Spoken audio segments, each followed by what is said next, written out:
Praise the Lord. கர்த்தரின் பரிசுத்த நாமத்துக்கு ஸ்தோத்திரம்.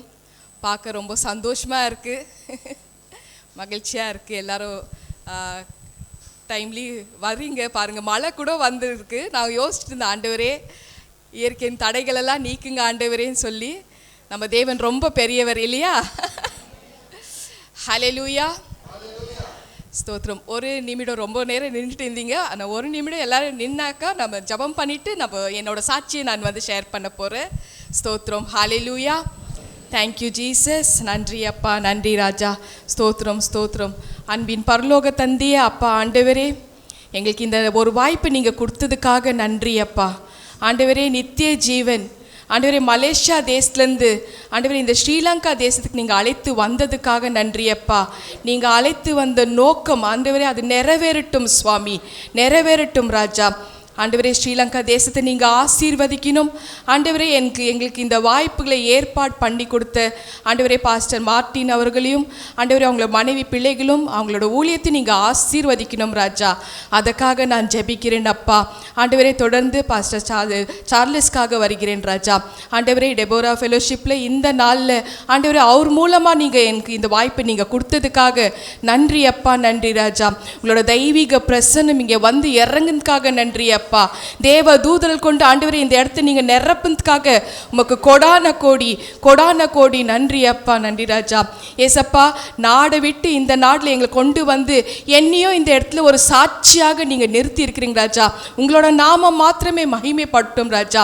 ஆண்டவரே இன்னைக்கு நீங்கள் பேசுகிற வார்த்தைகள் ஒவ்வொருத்தரோட உள்ளத்தில் போய் சேரட்டும் சுவாமி, தொடட்டும் சுவாமி. அவங்களுக்கு எல்லாருக்குமே இது ஆசீர்வாதமாக இருக்கட்டும் சுவாமி. ஆவியானவரே மாம்சமான எண்ணெய் கொண்டு நீங்கள் பேசுங்க, நீங்கள் இடைபெறுங்க. எங்கள் ஆண்டவராகிய இயேசு கிறிஸ்து நாமத்தினால் ஜெபிக்கிறேன் ஜீவனுள்ள நல்ல பிதாவே, ஆமேன் ஆமேன் ஆமேன். ஸ்தோத்திரம். ஹல்லேலூயா. உட்காருவோம். கர்த்தரின் பரிசுத்த நாமத்துக்கு ஸ்தோத்திரம். என்னோட பேர் வந்து சுமிதா. இப்போ இவாஞ்சலிஸ்ட் சுமிதா இருக்கிற. ஹல்லேலூயா. என்னோட நித்திய ஜீவன் டீம் சார்பில் என்னோட சேர்ந்து 6 பேர் வந்திருக்கிறாங்க. இதெல்லாம் வந்து இறைவன் வந்து ஏற்பாடு பண்ண ஒரு விஷயம் இது. ஹல்லேலூயா. முதல்ல சுருக்கமாக என்னோட சாட்சி சொல்லிட பிரதர் அழகாக தெரியப்படுத்திட்டாரு. நித்திய ஜீவன் ப்ரேயர் ஹவுஸில் போனால் என்னோட வீடியோ சாட்சி வரும், அதில் டீட்டெயிலாக நான் வந்து டிஸ்பிளே பண்ணியிருப்பேன். இருந்தாலும் நான் வந்து சுருக்கமாக என்னோடய வாழ்க்கை எப்படி ஆரம்பித்தார் ஆண்டவர், இந்த ஸ்பிரிச்சுவல் லைஃப் எப்படி என்னோடய லைஃப்பை மாற்றினாருன்றது குறித்து நான் வந்து பேசுகிறேன். 2019 ஜூலை 3ஆம் தேதி, இந்த ஜூலை மாதம் வரத்துக்கே இது தான் காரணம் சிஸ்டர். ஜூலை 3ஆம் தேதி என்னோடய சர்ஜரி. ஸோ ஆண்டவர் வந்து எனக்கு பிளஸ் பண்ணி இந்த நாட்டை விட்டு வேறு நாட்டிலையும் நீ போய் என்னோட என்ன மகிமைப்படுத்து அவ்வளோதான் சொன்னார். அதனால ஆண்டவருக்கு நாங்கள் ரொம்ப நாங்கள் அந்த வார்த்தைக்கு நான் கீழ்ப்படிந்தே ஆகணும். ஏன்னா என் தேவன் எனக்கு மறுபடியும் உயிர் கொடுத்து வச்சிருக்கிறார். ஹல்லேலூயா. 2019 ஜூலை 3ஆம் தேதி என்னோட தலை பாருங்கள், நல்லா மிகப்பெரிய பிரெயின் டியூமர் சர்ஜரி. 1 கிலோக்கு மேலே டியூமர் கட்டி என்னோட தலையில் இருந்தது. இது தான் அந்த பிக்சரு. 1 கிலோக்கு மேலே 2019 ஜூலை 3ஆம் தேதி 11லேருந்து 5:30 மணி வரைக்கும் என்னோடய சர்ஜரி டைமு. 2 மணிக்கு 2 பெல் அடித்தது, மணி சத்தம் கேட்டது. என்னோட உயிர் பிரிந்தது அந்த டைமில். ஸ்பிரிச்சுவல் கம் சயின்ஸ், இதுதான் விஷயங்க. சயின்ஸை தாண்டி ஒரு விஷயம் இருக்குது, அதுதான் இயற்கைக்கு அப்பாற்பட்டது ஆன்மீக உலகன்றது நிரூபிச்சிட்டாருங்க நம்ம தேவன். ஹல்லேலூயா. உயிர் பிரிந்தது. என்னோட சரீரத்தை நானே பார்க்குறேன். தலை அப்படியே ஓப்பன் பண்ணி வச்சிருக்கிறாங்க, ஸ்கேல்ப்பு ஓப்பன் பண்ணி வச்சுக்கிறாங்க. சதா அந்த ஸ்டீல் பவுலில் பாதி கட் பண்ணி வச்சுருக்கிறாங்க. இப்படிப்பட்ட ஒரு சூழ்நிலையில் அங்கே ஓடியில் டியூட்டி டாக்டர்ஸ் எல்லாம் பேசிக்கிறாங்க, பாடியை ஸ்டிச் பண்ணி தலையை ஸ்டிச் பண்ணிவிட்டு ஃபேமிலிக்கு ஒப்படைச்சிடலாம் பாடின்னு சொல்லி. அதுவும் என் காதில் கேட்குறேன். என்னோடய சரீரத்துக்கு தான் உயிர் இல்லை, ஆனால் என்னோடய ஆத்மாவுக்கு உயிர் இருந்தது கேட்குறேங்க நான். ஸோ அதெல்லாம் கேட்டக்குள்ளே நான் வந்து ஒரிஜினலி கேத்லிக். நான் குழந்தையிலேருந்து ஏசப்பாவோட சுருவோ அந்த பிக்சர் ஃபோட்டோஸ்லலாம் பார்த்துட்டு வந்ததுனால எனக்கு அவர் நல்லாவே அது மனசில் சின்ன வயசுலேருந்து ஆழமாக பதிஞ்சிட்டு இருந்தது. மேகத்தை பார்க்குற அந்த நேரத்தில் ஒரு 100 சூரியனோட வெளிச்சத்தில் ஒரு பர்சன் அப்படியே இறங்கி வராரு. அவர் பார்த்த உடனே சூரியன்கிட்ட யாரும் நெருங்கவே முடியாது. ஆனால் நான் தான் ஸ்பிரிட்டில் இருக்கிறேன்னு 100 சூரியனோட வெளிச்சத்தில் அவ்வளோ பிரைட்டாக பிரகாசமாக இறங்கி வராரு. அவர் ஜீசஸ் கிரைஸ்ட்னு எனக்கு தெரிஞ்சிடுச்சு. அப்படியே வந்து டக்குன்னு என்னோட ஸ்பிரிட்டில் லிஃப்ட் பண்ணி போகிறாரு. என்னோட சாட்சி முழுக்க வேத புக்கில் இருக்கிறது தான். ஆனால் நான் வேதத்தை படிக்கவே இல்லை. ஆனால் எனக்கு உயிர் கொடுத்துட்டு கொண்டு போகிறாரு. யோவான் 5ஆம் அதிகாரத்தில் 21, 22 வசனத்தின்படி ஏன்னா அப்படியே கொண்டு போகிறாருங்க. கொண்டு போய் படி ஏறித்தான் நான் போகிறேன். அவர் கூட கீழேயோ பார்க்குற நரக லோகம் ஈவில் ஸ்பிரிட்ஸ் அப்படியே கூச்சல் போடுது, பேர் விட்டு கூப்பிடுதுங்க. சுமிதா அவர் கூட போவாத, இறங்க நீ என்கிட்ட வா, என்கிட்ட. நான் பார்க்குறேன். எனக்கு வந்து அந்த அவரோட கையை, ஏசப்பாவோட கையை பிடிச்சிட்டு இருக்கிறேன். என்னோட ரைட் ஹேண்டு தான், இந்த கை தான் பிடிச்சிட்டு இருக்கிறேன். அவர் கையை பார்க்குறக்குள்ள அவரோட கையில் ஹோல் இருக்குது. அப்படியே கட்டியாக அவர் பிடிச்சிட்டு இருக்கிறாரு. எனக்குள்ள ஒரு பாடியில், சரீரத்தில் ஒரு பலன் இறங்க ஆரம்பிச்சிடுச்சு. ஸோ அப்புறம் வந்து கேட்டு, பெரிய கேட்டுங்க, ஹெவன் டோரு. அப்படியே வந்து நான் போகிறக்குள்ளே அப்படியே திறக்குதுங்க. நான் ஏசப்பா கூட தான் உள்ளுக்கு போகிறேன். அந்த அருமையான உலகம், பரதேசம், பாரடைஸ், அதை காமிக்கிறாரு. அந்த லோகம் ரொம்ப நல்லா இருந்தது, நல்லா அழகா. ஏன்னா ஒரு எல்லாம் டூரு ட்ரிப்புக்கெல்லாம் போனாக்கா நம்ம பார்ப்போம் இல்லையா, டிஸ்னி வேர்ல்டு எப்படி இருக்கோ அந்த மாதிரி நல்லா சூப்பராக மரங்கள், பழங்கள், கனி எல்லாமே பார்க்குறேன் நான். நிறைய different types of fruits, trees, அப்புறம் குளத்தை பார்க்குறேன், ரிவரை பார்க்குறேன், மவுண்டனை பார்க்குறேன். அப்புறம் வந்து ஏஞ்சல்ஸோட மெலோடியஸ் மியூசிக்கு அதெல்லாம் கேட்குறக்குள்ளே எனக்கு ரொம்பவே சந்தோஷமாக இருந்தது. ஏன்னா ஒரு 12 வருஷம் என்னோடய வாழ்க்கை உபதிரவ காலம், நிம்மதி சமாதானமே இல்லை. அப்படி இருந்த எனக்கு அந்த உலகம் ரொம்பவே நல்லா இருக்குது. அங்கே போன பிறகு ஏசப்பாவோட முகத்தை பார்க்குறேன். எனக்கு தான் தெரியுமே இவர் தான் ஏசப்பான்னு. ஏசப்பா நான் இங்கே இருந்துடுறேன்னு, ரொம்ப நல்லா இருக்குது அப்படின்னு நான் வந்து கேட்குறேன் அவர்கிட்ட. அவர் பார்க்குறாரு, சிரிக்கிறாரு, ஒரு வார்த்தை கூட பேசலை. ஒரு அழுகிற சத்தம் கேட்குது எனக்கு. இந்த இடத்துல என்னப்பா இது இவ்வளோ நல்லா இருக்குது, மெலோடியஸ் மியூசிக்கெல்லாம் கேட்டுட்டு இருந்தேன் நான். தேவதூதர்களுக்கு ஏஞ்சல்ஸோட மெலோடியஸ் மியூசிக் கேட்டுருக்கோ, அழுகிற சத்தம் கேட்குது. யார் இது அழுகுறதுன்னு பார்த்தா கீழே பார்க்குறேன். என்னோட மூத்த மகள் என்னோட பாடி வச்சிருக்கிறாங்க. இங்கே மேலே ஏறிவா, அடுத்தது நடக்க போகுது, நான் என்னன்றது காமிக் பெண் வெளிப்படுத்தின விசேஷம் 4:1 சொல்கிற மாதிரி அந்த இடத்துல வந்து நான் என்னோடய ஃப்யூச்சரை பார்க்குறேன், பாடி பார்க்குறேன். எல்லாரும் நின்றுட்டு இருக்கிறாங்க. எங்கள் ஹஸ்பண்ட் சோகமாக நின்றுட்டு இருக்கிறாரு, மாலெல்லாம் போட்டு படுக்க வச்சுட்டுருக்குறாங்க என்ன. அப்போ தான் ஏசப்பாக்கிட்ட நான் கேட்குறேன், ஏன் ஆண்டவரே எனக்கு இந்த வாழ்க்கை எதனால, ஏன் என்ன தான் நான் பாவம் செஞ்சேன், 12 வருஷமாக ஏன் எனக்கு இந்த உபதிரவ நாட்கள். என்னோட மகள் அவள் பிறந்த உடனே 1 மாத குழந்தையில் நெஞ்சு சளி பிடிச்சதுன்னு போய் சின்ன கிளினிக்கில் செக் பண்ண போகிறோம். கர்கருன்னு சத்தம் வந்துட்டு இருந்துச்சுன்னு. அப்புறம் அந்த டாக்டர் சொன்னார், நீங்கள் பெரிய ஹாஸ்பிட்டல் போங்க, அவளுக்கு ஹார்ட்டில் பெரிய பிரச்சனை இருக்கிற மாதிரி இருக்குன்னு. சரி நான் வந்து போகிறேன், நானே எங்கள் ஹஸ்பண்ட் அம்மா தான் போகிறோம். போய் செக் பண்ணுறக்குள்ளோ ஹார்ட்டில் ஹோல் இருக்குது. ஐயோ, 1 வயசு அந்த 1 மாத குழந்தை எப்படி அந்த இருதயம் நெஞ்சை கிழிச்சு, கத்தியில் கிழிச்சு அந்த ஓப்பன் ஹார்ட் சர்ஜரி பண்ண போகிறாங்கன்னு வேறு ஆப்ஷனே இல்லை, பண்ணித்தான் ஆகணும். அடுத்தது வந்து அவங்க டாக்டர் சொன்னார், எனி டைம் எமர்ஜென்சி ஆகும், உடனே நம்ம ஆப்ரேஷன் பண்ண வேண்டியதாக இருக்கும். ஆனால் இப்போ ரொம்ப சின்ன பேபியாக இருக்கிறா, அவளுக்கு வந்து அந்த இருதயம் பலமாகணும், நம்ம பார்ப்போம், 1 வருஷம் டைம் கொடுக்கலாம், நீங்கள் செக் பண்ணிகிட்டே இருங்க. அவளது எமர்ஜென்சினா எப்படி வந்து அதை செக் பண்ணுறதுனா கை ஃபிங்கர்ஸ் எல்லாம் ப்ளூ ஆகிடும், லிப்ஸ் எல்லாம் ப்ளூ ஆகிடும். ஸோ அந்த மாதிரி ஒரு சூழ்நிலை உடனே கொண்டு வாங்க, அப்படி இல்லைன்னா நீங்கள் அவளை அப்சர்வ் பண்ணிகிட்டே இருங்க. இரவும் பகலும் நான் எங்கள் அம்மா மாற்றி தூங்காமல் கொல்லாமல் அப்படி தான் பார்த்துட்டு இருந்தோம். கரெக்டாக 1 வயசு ஆச்சு. அவளுக்கு ஓப்பன் ஹார்ட் சர்ஜரி பண்ண கையோடும் ஒரு 3 மாதம் கழித்து எங்கள் ஹஸ்பண்ட் துபாயில் இருந்தார், நாங்கள் கிளம்பி போயிட்டோம். அங்கே வாழ்க்கை ஓரளவுக்கு நல்லா தான் போயிட்டு இருந்தது. அவளது வருஷம் எக்கோ எடுப்போம். அங்கே போய் வந்து 4 வயசு இருக்கிறக்குள்ளே அவளுக்கு எக்கோ எடுக்கிறோம் துபாயில்.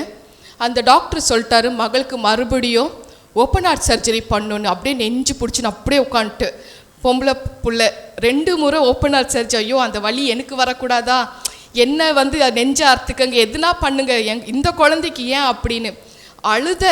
வேறு வழியே இல்லை, பண்ணித்தான் ஆகணும். மகளுக்கு 10 வயசு ஆன பிறகு நீங்கள் பண்ணுங்க அப்படின்னு சொல்லிட்டாங்க. அதுக்கப்புறம் 2013 நாங்கள் மலேசியாவுக்கு வரோம். அப்போ நாங்கள் என்ன மகளுக்கு மைண்டில் செட் ஆகிடுச்சு, நாங்கள் ஆல்ரெடி ப்ரிப்பேர்டாக இருந்தோம். அவளுக்கு சர்ஜரி நடக்க போது வேறு வழியே இல்லை. 1008 வழி நாங்கள் தேடி பார்த்துட்டு ஒன்றுமே இல்லை. ஓப்பன் ஹார்ட் சர்ஜரி பண்ணாதான், ஏன்னா அந்த வால்வு அவளுக்கு 1 வயசு குழந்தையோட வால்வு தான் இருக்கும், அதை என்லார்ஜ் பண்ணணும், அடல்ட் வால்வ் ஆகணும். இல்லைன்னா அவளுக்கு பிரெத்லெஸ் ப்ராப்ளம் வரும், ப்ரீத்திங் ப்ராப்ளம் வரும். ஸோ அப்படி ஒரு சூழ்நிலையில் நாங்கள் அவளை மானிட்டர் பண்ணி ரொம்ப அவளை கேர் எடுத்து அப்படியே நடத்திட்டே வந்தோம். அப்புறம் மலேசியாவுக்கு நாங்கள் வேலை விஷயமா தான், அவருக்கு வேலை கிடைச்சிதுன்னு மலேசியாவுக்கு வந்தோம். நாங்கள் ஒரிஜினலி இந்தியன்ஸ். நான் பெங்களூரு, எங்கள் ஹஸ்பண்ட் திருநெல்வேலி. நான் கர்நாடகா. எனக்கு தமிழ் எழுத படிக்க தெரியாதுங்க, கன்னடா தான். இங்கே எடுத்துகிட்டு வந்திருக்கணும் கன்னடா பைபிள் தான், அதை அப்படியே டிரான்ஸ்லேட் பண்ணி நான் தமிழில் பேசுவேன். ஏன்னா என் பக்கத்தில் ஹோலி ஸ்பிரிட் அவர் தான் டீச் பண்ணுவார், சொல்ல சொல்ல நான் பேசிகிட்டு இருப்பேன். ஸோ இப்படி என்னோடய லைஃப் அவர் எப்படி மாற்றுறாருன்னு பாருங்கள். என்னோட மகளுக்கு அப்போது தெரிஞ்சிச்சு. சரி, நாங்கள் ப்ரிப்பேராக இருந்தோம். 2014 2வது மகளுக்கு நான் கன்சீவ் ஆகிறேன். முழுசாக பிறந்த பேபி. அன்றைக்கி அவளுக்கு டெலிவரி ஆன உடனே, அதாவது சி செக்ஷன்னு, மயக்கமாக இருந்து பேபியை கொண்டு போய் வெண்டிலேட்டரில் வச்சுட்டாங்க. மறுநாள் தான் எனக்கு நினைவு திரும்ப. நான் கேட்குறேன் எங்கே பேபின்னு. குழந்தைக்கு 200 ml பிளட்டு இல்லைன்னு சொல்லிட்டு வெண்டிலேட்டரில் வச்சுட்டாங்க. இருதயமே ஒடிஞ்சு போயிடுச்சு. ஐயோ, அவளுக்கு மகளுக்கு டோலின்னு பேர் வச்சோம். மார்ச் 31 அவளோட பிறந்த நாள். ஏப்ரல் 25 வரைக்கும் அவளை வெண்டிலேட்டரில் வச்சுருக்குறாங்க.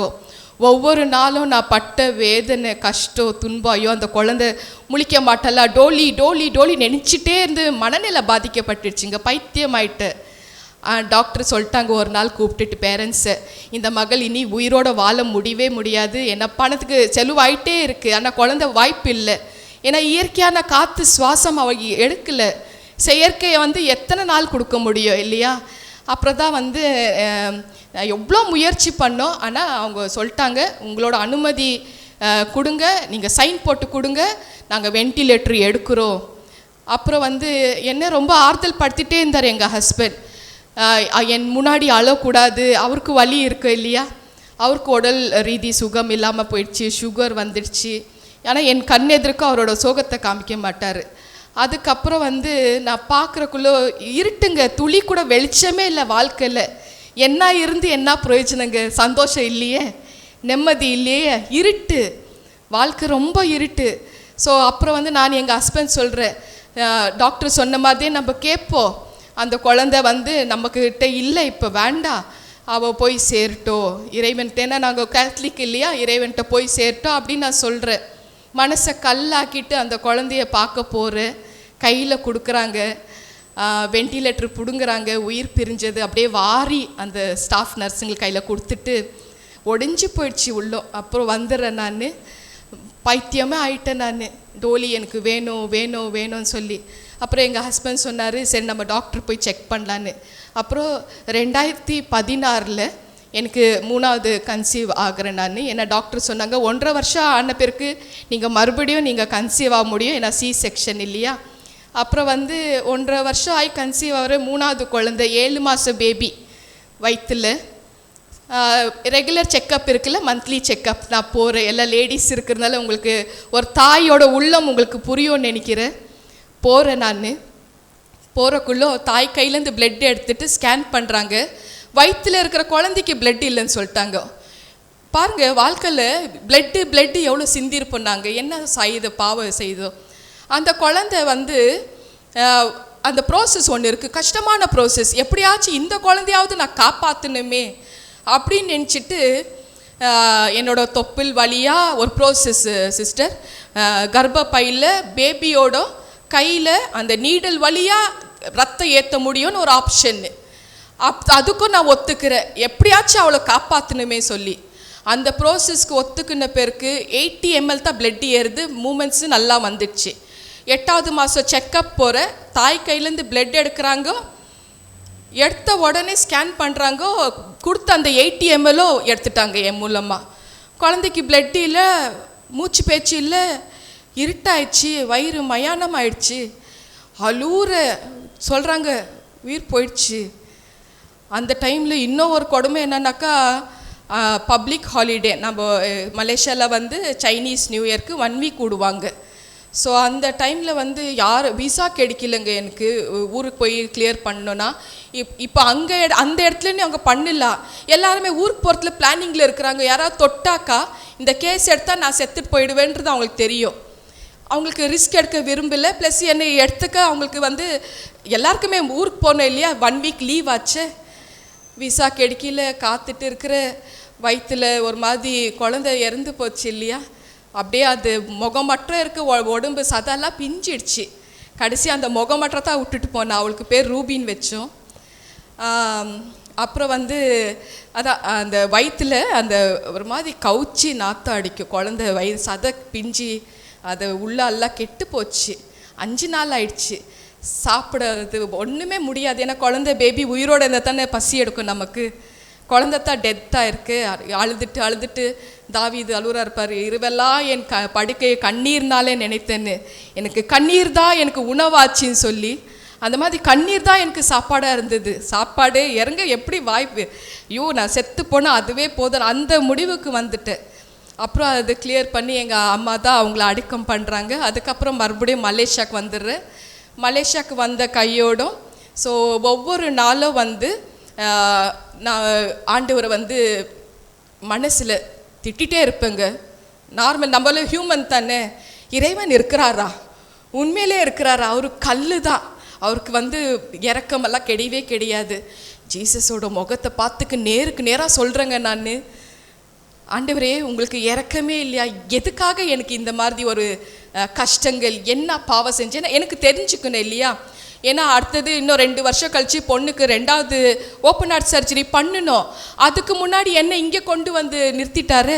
தலையில் 1 கிலோக்கு மேலே கட்டி, அந்த வலி வேதனை எனக்கு எப்படி இருக்கும் என்னோடய சரீரத்தில். ஆனால் என்னோடய குடும்பத்தில் யாருக்கும் வந்து சொல்ல எனக்கு விருப்பம் இல்லை, இன்க்ளூடிங் எங்கள் ஹஸ்பண்ட், எங்கள் டாட்டருக்கு.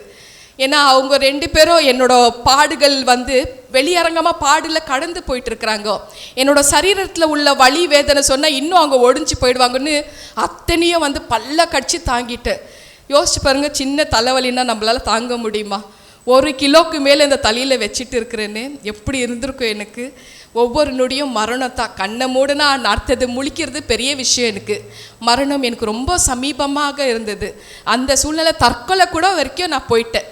அந்த தற்கொலை நேரத்தில் தான் என்னுடைய மனசை வந்து ஒரு குரல் வந்து மாற்றியது. அது கர்த்தருக்கு சித்தமானா நான் வந்து நிச்சயமாக தெரியப்படுத்துகிறேன். என்னோடய சேனலில் இருக்குது. அவர் தான் ஆவியானவர் மனசை மாற்றி கொண்டு போகிறார். நீ வாழணும். என்னோடய சரீரத்தை மீட்டார், ஆத்மாக்கு ஒரு புது பலனை கொடுத்தாரு. நீ வாழணும், நான் உன் கூடவே இருக்கிறேன்னு. ஆனால் அவர் தான் ஹோலி ஸ்பிரிட்னு எனக்கு தெரியவே இல்லை. ஸோ தற்கொலை எண்ணத்தை மாற்றுறாரு, உள்ளுக்கு வந்துடுற. அப்புறம் ஜூலை 3ஆம் தேதி ஆஸ் யூஷுவல் சர்ஜரி நடக்குது. ஃபஸ்ட்டு டே வந்து நான் ஐசியூவில் இருந்து, செகண்ட் டே 2 நாள் வார்டில் இருந்தேன். Surgery first, second day ICU, 2 நாள் தான் வார்டில். 5th டே டிஸ்சார்ஜ் ஆகி வந்துட்டு டாக்டர்ஸ்க்கெல்லாம் ஒரே ஆச்சரியம், வாய்ப்பே இல்லை, எப்படி இவங்க வந்து உயிரோடு இருக்கிறாங்க, மிராக்கல் உமன் தான் கூப்பிடுவாங்க இப்போ வரைக்கும் என்ன. ஹல்லேலூயா. அந்த நேரத்தில் வந்து நான் வந்துட்டு வந்த உடனே அங்கே வந்து எனக்கு ஃப்ளைட் அலோவ் பண்ணல. ஏன்னா பிரெயின் டியூமர் சர்ஜரி இருக்குது இல்லையா. ஸோ 1 மாதம் நீங்கள் ரெஸ்ட் எடுத்துகிட்டு நீங்கள் போகலாம் மலேசியாவுக்கு. மலேசியாவில் தான் வீடு இருக்குது, ஹஸ்பண்ட் வேலை இருக்குது, பாப்பாவும் படிச்சுட்டு இருக்கிறா. அப்புறம் 1 மாதம் கழித்து நாங்கள் வந்துடுறோம். கார்டினல் ரெவரல் டாக்டர் விஜி செல்வராஜ் ஒருத்தர் அப்பா இருக்கிறாரு. அவர் மிகப்பெரிய தலைமை போதகர். அவர்கிட்ட போய் நாங்கள் குடும்பமாக முழுக்க ஞானஸ்தானம் எடுத்துக்கிறோம். நான் வந்து நிறைய விஷயங்கள், நிறைய புக்ஸ் எல்லாம் நான் வந்து படிப்பேன்.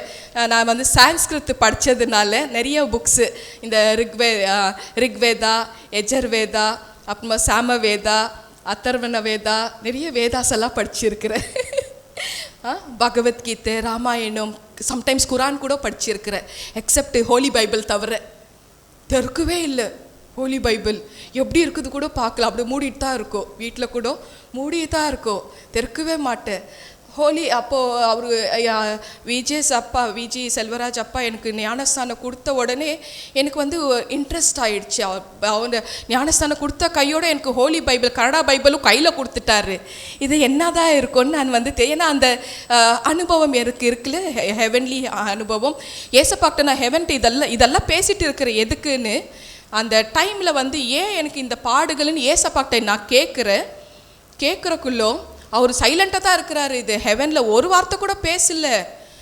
3ஆம் மோட்சத்துலேருந்து ஒரு கணீரமான குரல், அந்த குரல் லேட்டர் தான் தெரிஞ்சுட்டு அது ஃபாதரோட குரல். அப்படியே கம்பீரமாக சங்கீதம் 29ஆம் அதிகாரம் முழுக்க அவரோட குரல் எப்படி இருக்குதுன்னு கேளுங்க பாருங்கள், உங்களுக்கு தெரியும். அவ்வளோ கணீரமாக டண்டராக அப்படி நடுக்கம் வந்துச்சு. என்ன வார்த்தை சொல்கிறார் தெரியுமா? உன் முன்னோர்கள் செஞ்ச பாவம் தான் உன்னை வந்து இங்கே அண்டியது அப்படின்னு சொல்கிறக்குள்ள ஒரு ஷார்ட்டில் ஒரு செகண்டில் என்ன பாவம் நடந்ததுன்னு டக்குன்னு விஷனோட காமிச்சிட்டாரு. 3 தலைமுறைக்கு விசாரித்து 4ஆம் தலைமுறை நியாய தீர்ப்பு கொடுத்துருக்கிறாரு. யாத்ராகமும் 34:7 வசனத்தின்படி. அப்புறம் எனக்கு அது நியாய தீர்ப்பு 2 ஆத்மாங்க மேலே வரலையா, 1 கொலை 1 தற்கொலை நடந்ததுனால என்னோட 2 மகள்கள் அவர் எடுத்துக்கணுன்னு வேற சொன்னார். அப்புறம் வந்து அப்படியான எனக்கு அங்கேயே நியாய தீர்ப்பு நடந்ததுனால எனக்கு அது நியாயமாக பட்டது. ஏன்னா அந்த ஜட்ஜ்மெண்ட், அந்த லா, அந்த கமெண்ட்மெண்ட் அங்கே ஃபாலோ பண்ணி தான் ஆகணும். இந்த பக்கம் ஏசப்பா அப்போ தான் பேசுகிறாரு, நான் என் பிதாவோட கட்டளைகளை நான் நியாய தீர்ப்பை நிறைவேற்றத்தான் வந்தேன், நான் அழிக்க வரலன்னு சொல்கிறாரு. அப்படி சொன்னக்குள்ளே ஓகே ரைட்டு, இதுதான் நான் ஜட்ஜ்மெண்ட்டு.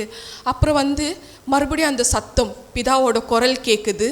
அவர் சொல்கிறாரு, நீ போய் பூமியில் என் மக்களுக்கு போய் சொல், என்னோட நியாய தீர்ப்பை போய் சொல்லு, நான் எப்படி நியாய தீர்ப்பு கொடுக்குறேன்னு, என்னோட கட்டளைகள் வந்து மீறுதல் பற்றி சொல், நான் வந்து நீதி செய்கிற தேவன்னு போய் சொல்லு அப்படின்னு சொல்கிறக்குள்ள அந்த கமாண்ட் கொடுத்துடுறாரு. இந்த பக்கம் ஏசப்பா சொல்கிறாரு, என்னோட மனதுருக்கத்தை பற்றியும் போய் சொல், யாரெல்லாம் கஷ்டத்தில் பாதிக்கப்பட்டிருக்கிறாங்களோ, நோயினால் பாதிக்கப்பட்டிருக்கிறாங்களோ அவங்களுக்கு நீ ஜெபம் பண்ணு, நான் வந்து அவங்களுக்கு விடுதலை கொடுக்குறேன். அது என்ன காரியம் வேணாலும் இருக்கட்டும் பரவாயில்லை, உன் மூலமாக நான் விடுதலை கொடுக்குறேன் அப்படின்னு சொல்கிறக்குள்ள எனக்கு அது ரொம்பவே ஆறுதலாக இருந்துச்சு. அதெல்லாம் தாண்டி இன்னொரு விஷயம், அந்த குரல் ஃபாதரோட குரல் கேட்டது, உன் 2 குழந்தைங்க என்கிட்ட தான் இருக்குது, என்னோட காரியத்தை நீ வந்து முழுசாக போய் முடி அப்படின்றாரு. எனக்கு ரொம்ப சந்தோஷமாச்சு, அதுதான் எனக்கு ரொம்ப ஹாப்பியாக இருந்துச்சு.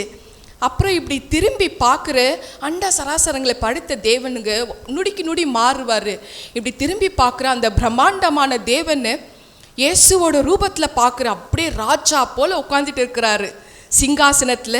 முகம் அப்படியே பிரகாசமாக இருக்குது. அந்த முகம் நான் பார்த்த இயேசுவோட முகமாகவே இருக்குது. கிரீடம் போட்டு அந்த ரேம்போ போல் அவ்வளோ பிரைட்டாக பிரகாசமாக ஷைனிங்காக இருக்கிறாரு.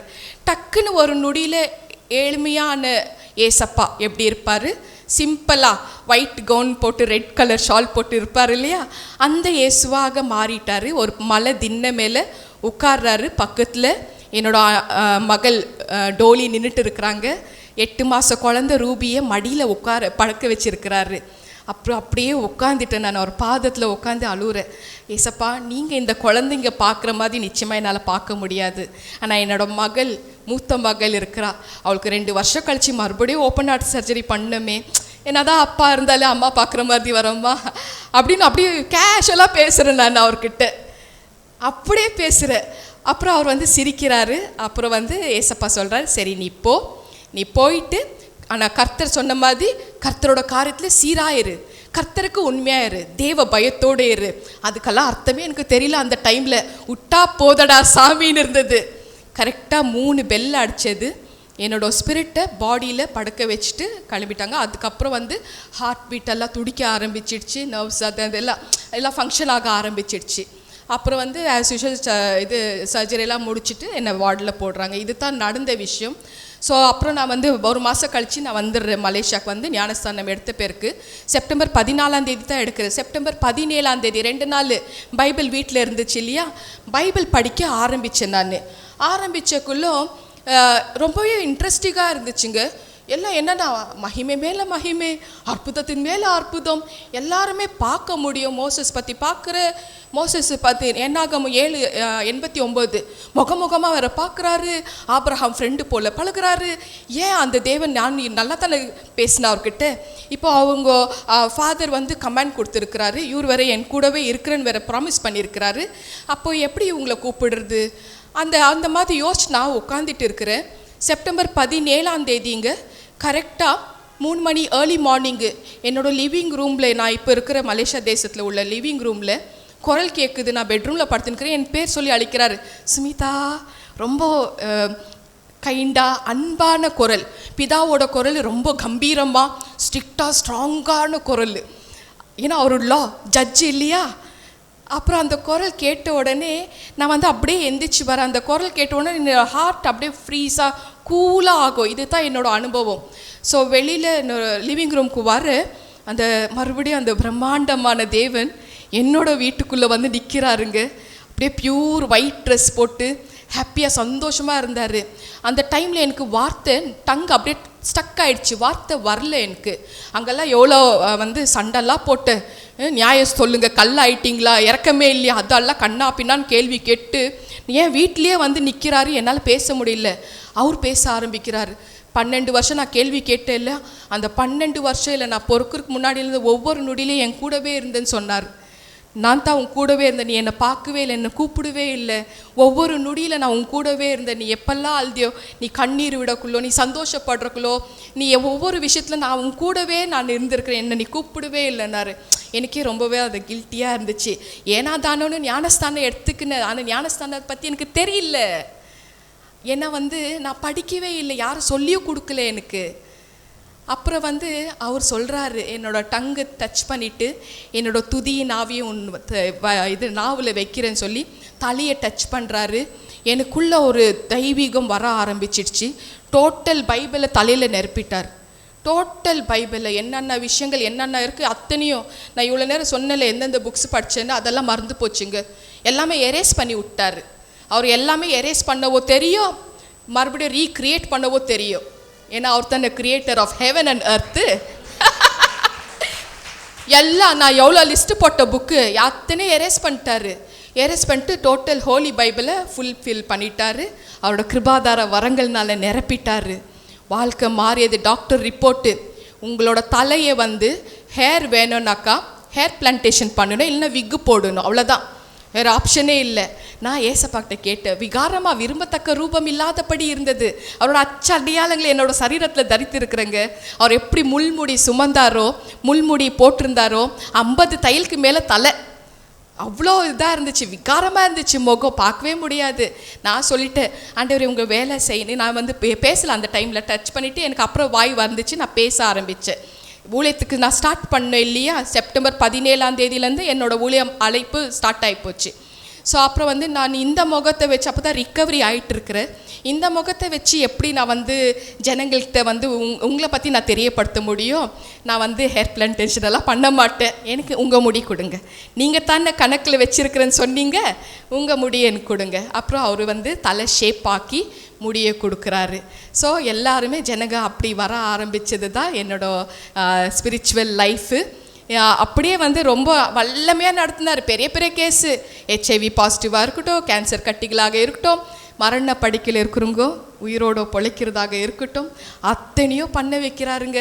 வல்லமையாக நடத்துகிறாரு.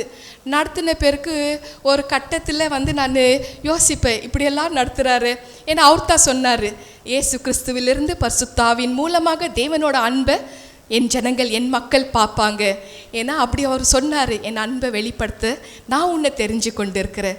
அதனால நீ வந்து என்னோட காரியத்தை பண்ணு. யாருக்கெல்லாம் நீ மனதுருக்கத்தோடு ஜெபம் பண்ணுறியோ நான் வந்து சுகம் கொடுக்குறேன். நான் இன்னும் ஒன்றுமே பண்ண மாட்டேன். இப்போ கூட நீங்கள் நினைக்கல நான் வந்து உங்களுக்கு ஜெபம் பண்ணுவேன், அப்படியெல்லாம் இல்லை. ஜெபம் பண்ண அவர் எனக்கு கமெண்ட் கொடுத்துருக்க, ஜெபம் பண்ண, அவ்வளோதான். மனதுருகி ஜெபம் பண்ண. இந்த கை பிடிச்சாரு இல்லையா, இந்த கையில் தொட்டாக்கா பார்வை வருது, குஷ்டரோகம் மறையுது, கால் அழுகி போன கால் குணமாகுது, அத்தனையும் நடக்கும் இந்த கையில். ஏன்னா அவர் தொட்ட கை, அவரோட வல்லமையான கை. ஹல்லேலூயா.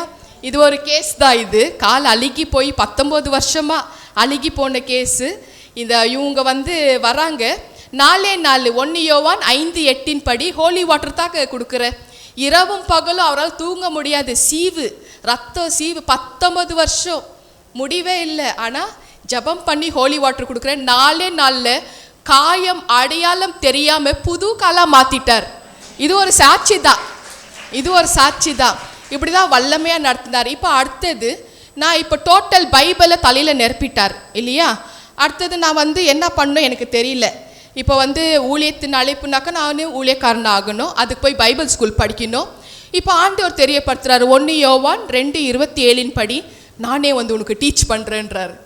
நானே கற்றுக் கொடுக்குறேன். ஏன்னா என்னோட அபிஷேகத்தினால உன்னை நிரப்பிட்டேன், நானே உனக்கு டீச் பண்ணுறேன். பைபிளில் ஹோலி ஸ்பிரிட் இருக்கிறாரு, நம்ம எல்லாம் படிக்கிறோம். ஆனால் என்னோடய லைஃப்பில் ப்ராக்டிக்கலாக நடந்துட்டு இருக்குதுங்க.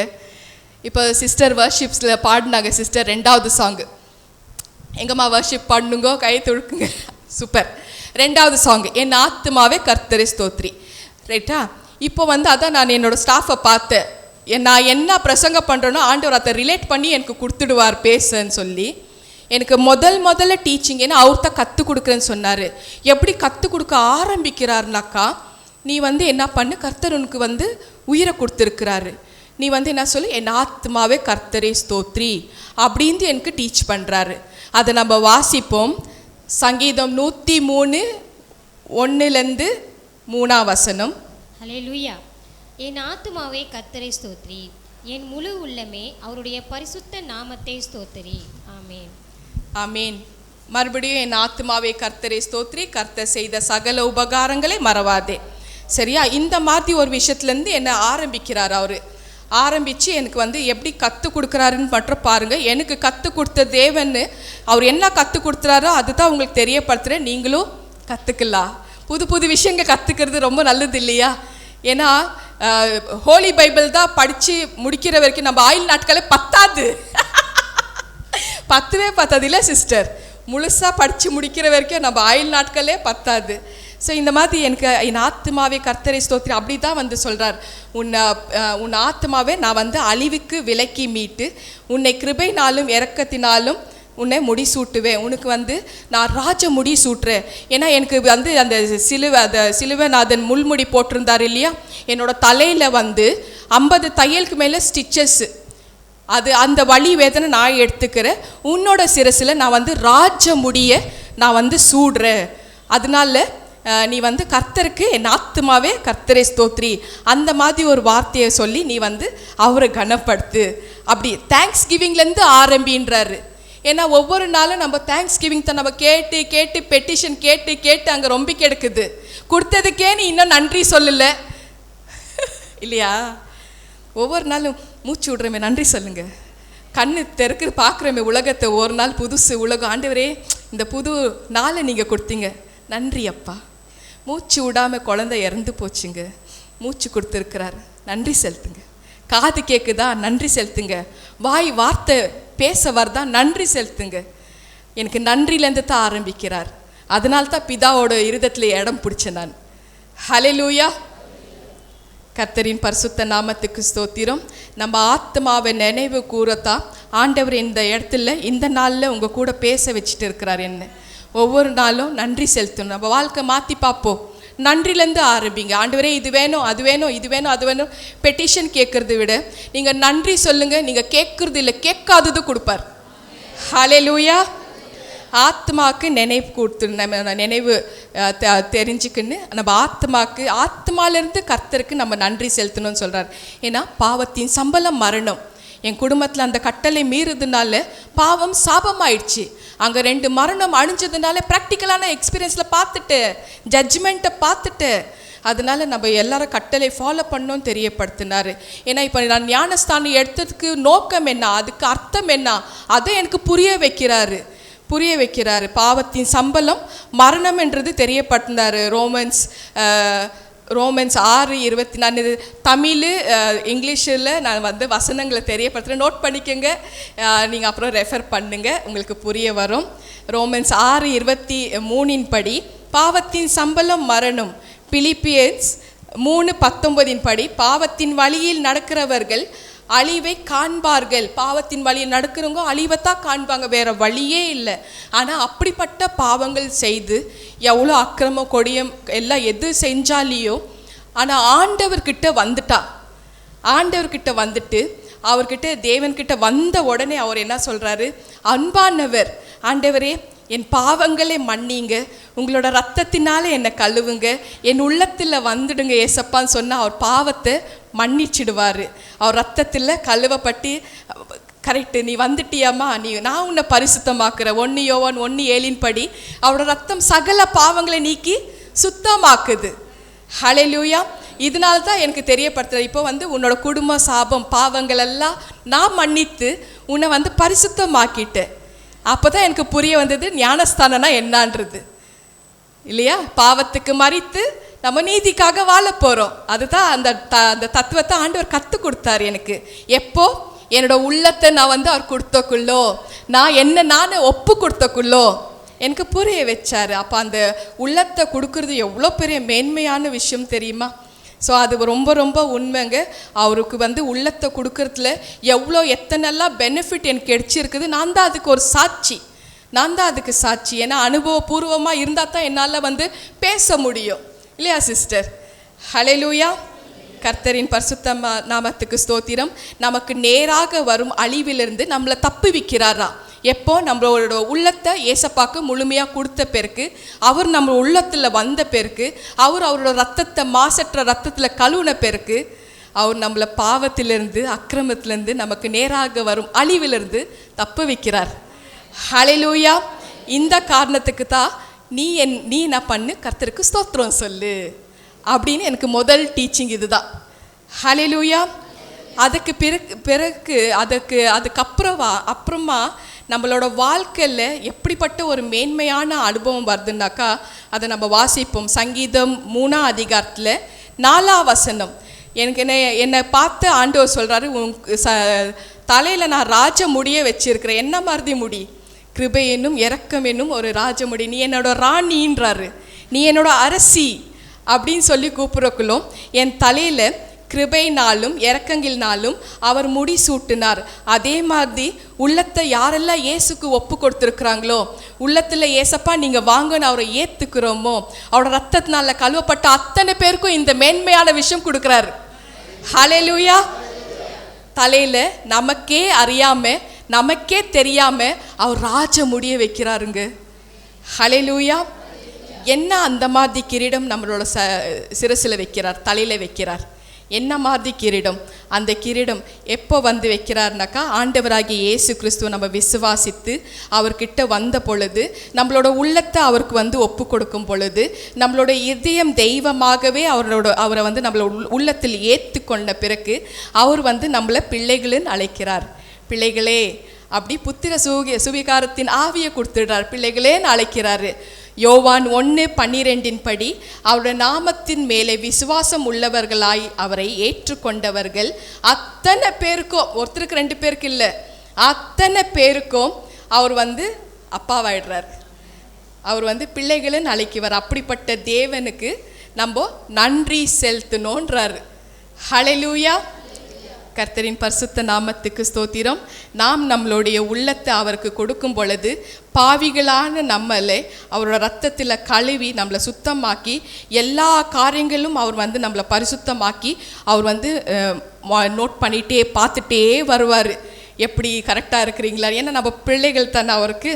ஸோ இதுக்கு தான் அவர் நம்மளை பிள்ளைகள்னு அப்பா எவ்வளோ கேர் பண்ணுறாரு இல்லையா? அப்படிப்பட்ட ஃபாதர், அந்த ஃபாதர் தான் நம்மளுக்கு ஏசப்பா. ஹல்லேலூயா. அவர் ரொம்ப கேர் எடுக்கிற தேவன். எபேசியர்கள் நிறுவனம் 2ஆம் அதிகாரத்தில் 19ஆம் வசனத்தின்படி தமது குடும்பத்தின் ஒரு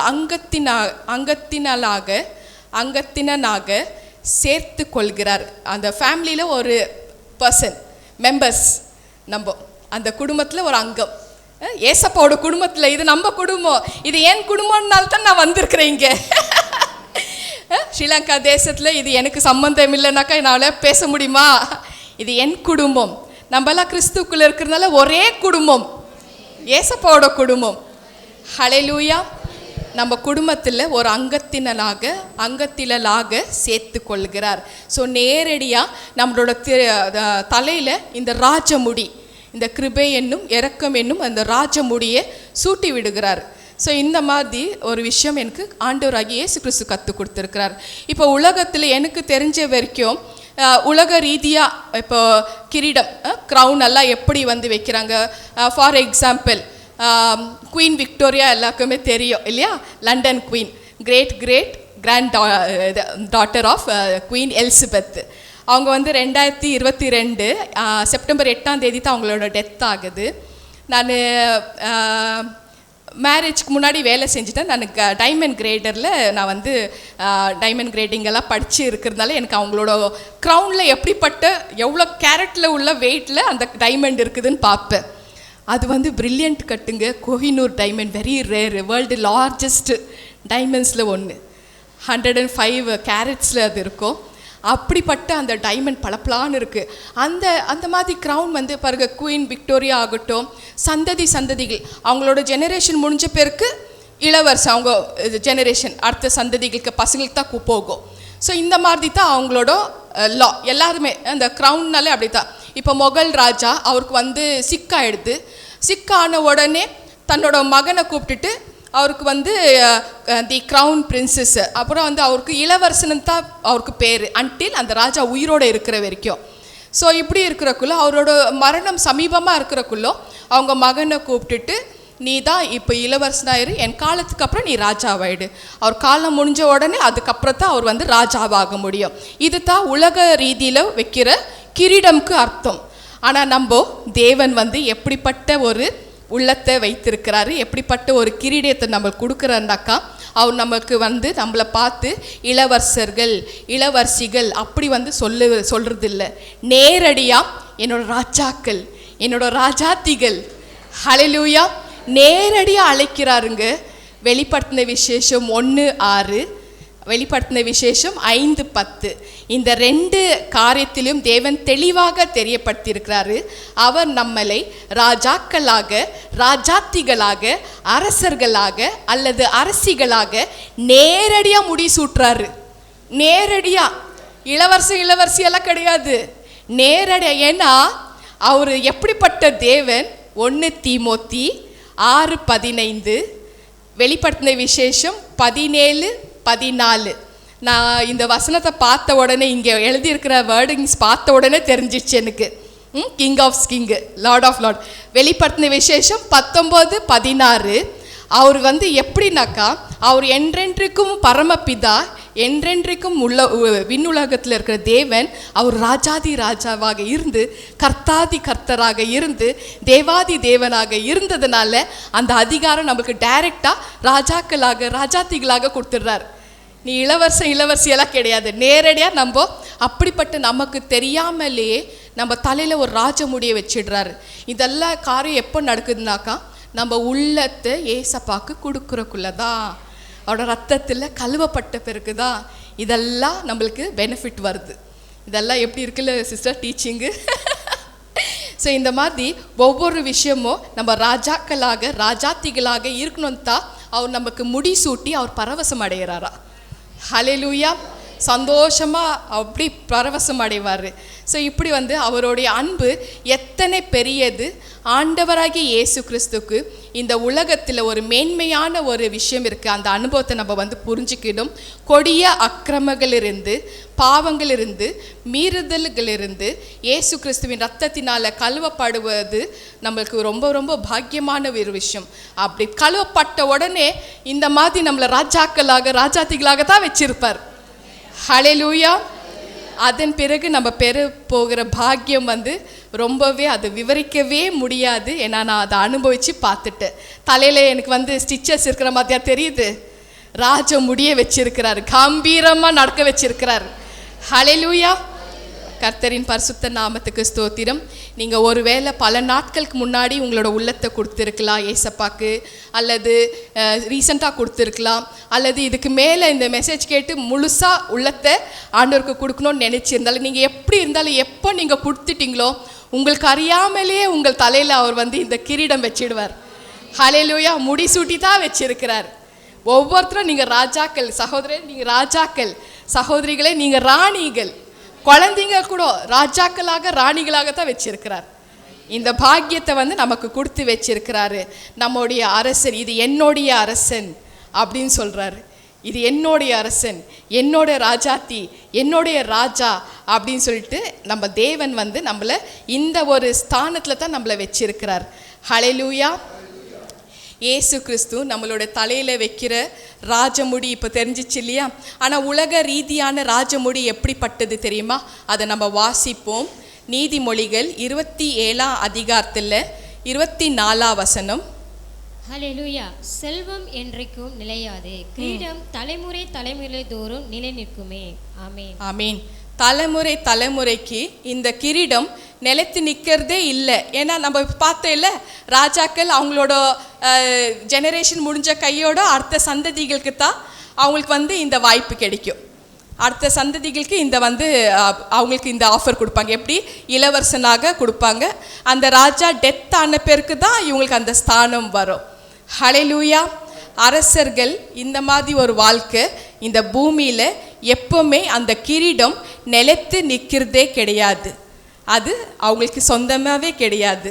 அது நிலைத்து நிற்கிறதே இல்லை. ஆனால் நமக்கு கொடுக்குற ராஜமுடி 1000 வருஷம் இல்லைங்க, இந்த பூமியில் நம்ம இருக்கிற வரைக்கும் நல்லது. அது நம்ம மரித்து பரலோக ராஜ்யத்துக்கு போன பிறகு கோடிக்கணக்கான வருஷம் நம்ம ராஜாக்களாக ராணிகளுக்காகத்தான் நம்ம இருப்போம். இப்படிப்பட்ட ஒரு மேன்மையான விஷயம் நம்ம தேவன் நம்ம கொடுத்து வைத்திருக்கிறார். ஹல்லேலூயா. கர்த்தரின் பரிசுத்த நாமத்துக்கு ஸ்தோத்திரம். நான் வந்து பெங்களூரில் இருக்கிறதுனால எப்படியா பார்த்து ஸ்கூலில் எஸ்கேஷன் கூட்டின்னு போனாங்க சிஸ்டர். மைசூருக்கு கூட்டின்னு போவாங்க. அங்கே வந்து பேலஸ் கடைசி அந்த ராஜா வந்து இருந்தக்குள்ளே அவர் மரித்த தருணம் அந்த அந்த பேலஸே வந்து கவர்மெண்ட் ஹேண்ட் ஓவர் எடுத்துக்கினாங்க. ஆனால் அந்த ராஜாவோட கிரீடம் வந்து ரொம்ப விலையேறப்பட்டது. அது மியூசியமில் தான் வச்சுருக்கிறாங்க. ஸோ அந்த கிரீடம் வந்து என்றைக்குமே நிலைத்து நிற்கிறது இல்லை. அப்போ நீதிமொழிகளை சொன்ன மாதிரி கிரீடம் தலைமுறை தலைமுறைக்கு நிலைத்து நிற்குமா? கண்டிப்பாக கிடையாது. உன் தலைமுறை முடிஞ்ச உடனே அடுத்தது வேற சந்ததிகளுக்கு போயிடுது. ஆனால் நம்ம கொடுக்குற ராஜமுடி, நம்ம ராஜா எப்படி கொடுக்குறாரு? ஆமேன். எப்படிப்பட்ட ராஜமுடி கொடுக்குறாருனாக்கா 1 கொரிந்தியர் 9ஆம் அதிகாரத்தில் 25ஆம் வசனம். அது வாடாத கிரீடம். ஹல்லேலூயா. வாடவே வாடாது, மாறவே மாறாது, என்றும் நிலைத்து நிற்கிற ஒரு கிரீடம். அது தலைமுறை தலைமுறை இல்லை, கோடிக்கணக்கான வருஷம் நீ ஸ்டாண்டர்டு, நீ ராஜா தான், நீ ராணி தான். ஹல்லேலூயா. அப்படிப்பட்ட ஒரு கிரீடத்தை நம்ம தலையில் வைத்திருக்கிறார். கிருபை என்னும் ஒரு கிரீடம், இரக்கம் என்ற ஒரு மற்றொரு கிரீடம். ஸோ இந்த கிரீடத்தை தான் நம்ம தலையில் வைத்திருக்கிறார். இந்த 2 கிரீடத்தை வைத்து தான் நம்ம வாழ்ந்துட்டு இருக்கிறோம். ஹல்லேலூயா. கிருபை வாடி போகிற கிருபை இல்லவே இல்லை. அவர் வந்து அதுக்கு அந்த கிரீடம் வந்து நமது தலை மீது எப்போதும் நிலைத்து நிற்கிற ஒரு கிரீடமாக இருக்கும். ஏசாயா 54:8 வசனத்தின்படி தேவனுடைய கிருபை நித்திய கிருபையாக இருக்கும். ஹல்லேலூயா. நித்தியமானது, மாறாது, நித்தியமாக இருக்கும். சங்கீதம் 103:17 வசனத்தின்படி தேவனுடைய கிருபை தலைமுறை தலைமுறைக்கு அனாதியாக நிற்கும் ஒரு கிருபை. தலைமுறை தலைமுறைக்கு நிற்கும். ஹல்லேலூயா. எல்லா சிஸ்டர்ஸ்க்கு, பிரதர்ஸ்க்கு, குழந்தைக்கு எல்லாருக்குமே நேரடியாக ராஜாக்கள் தான், ராணிகள் தான். தலைமுறை தலைமுறையாக நிற்கும். ஸோ இந்த மாதிரி ஒவ்வொரு விஷயமும் எனக்கு தேவன் கிரீடத்தை பற்றி, ஏன்னா நான் கிரீடம் முள்முடி போட்டிருந்தேன் இல்லையா, தையல் 50 ஸ்டிச்சஸ்க்கு மேலே, அதனால தான் கிரீடத்துலேருந்து ஆரம்பித்தார். ஹல்லேலூயா.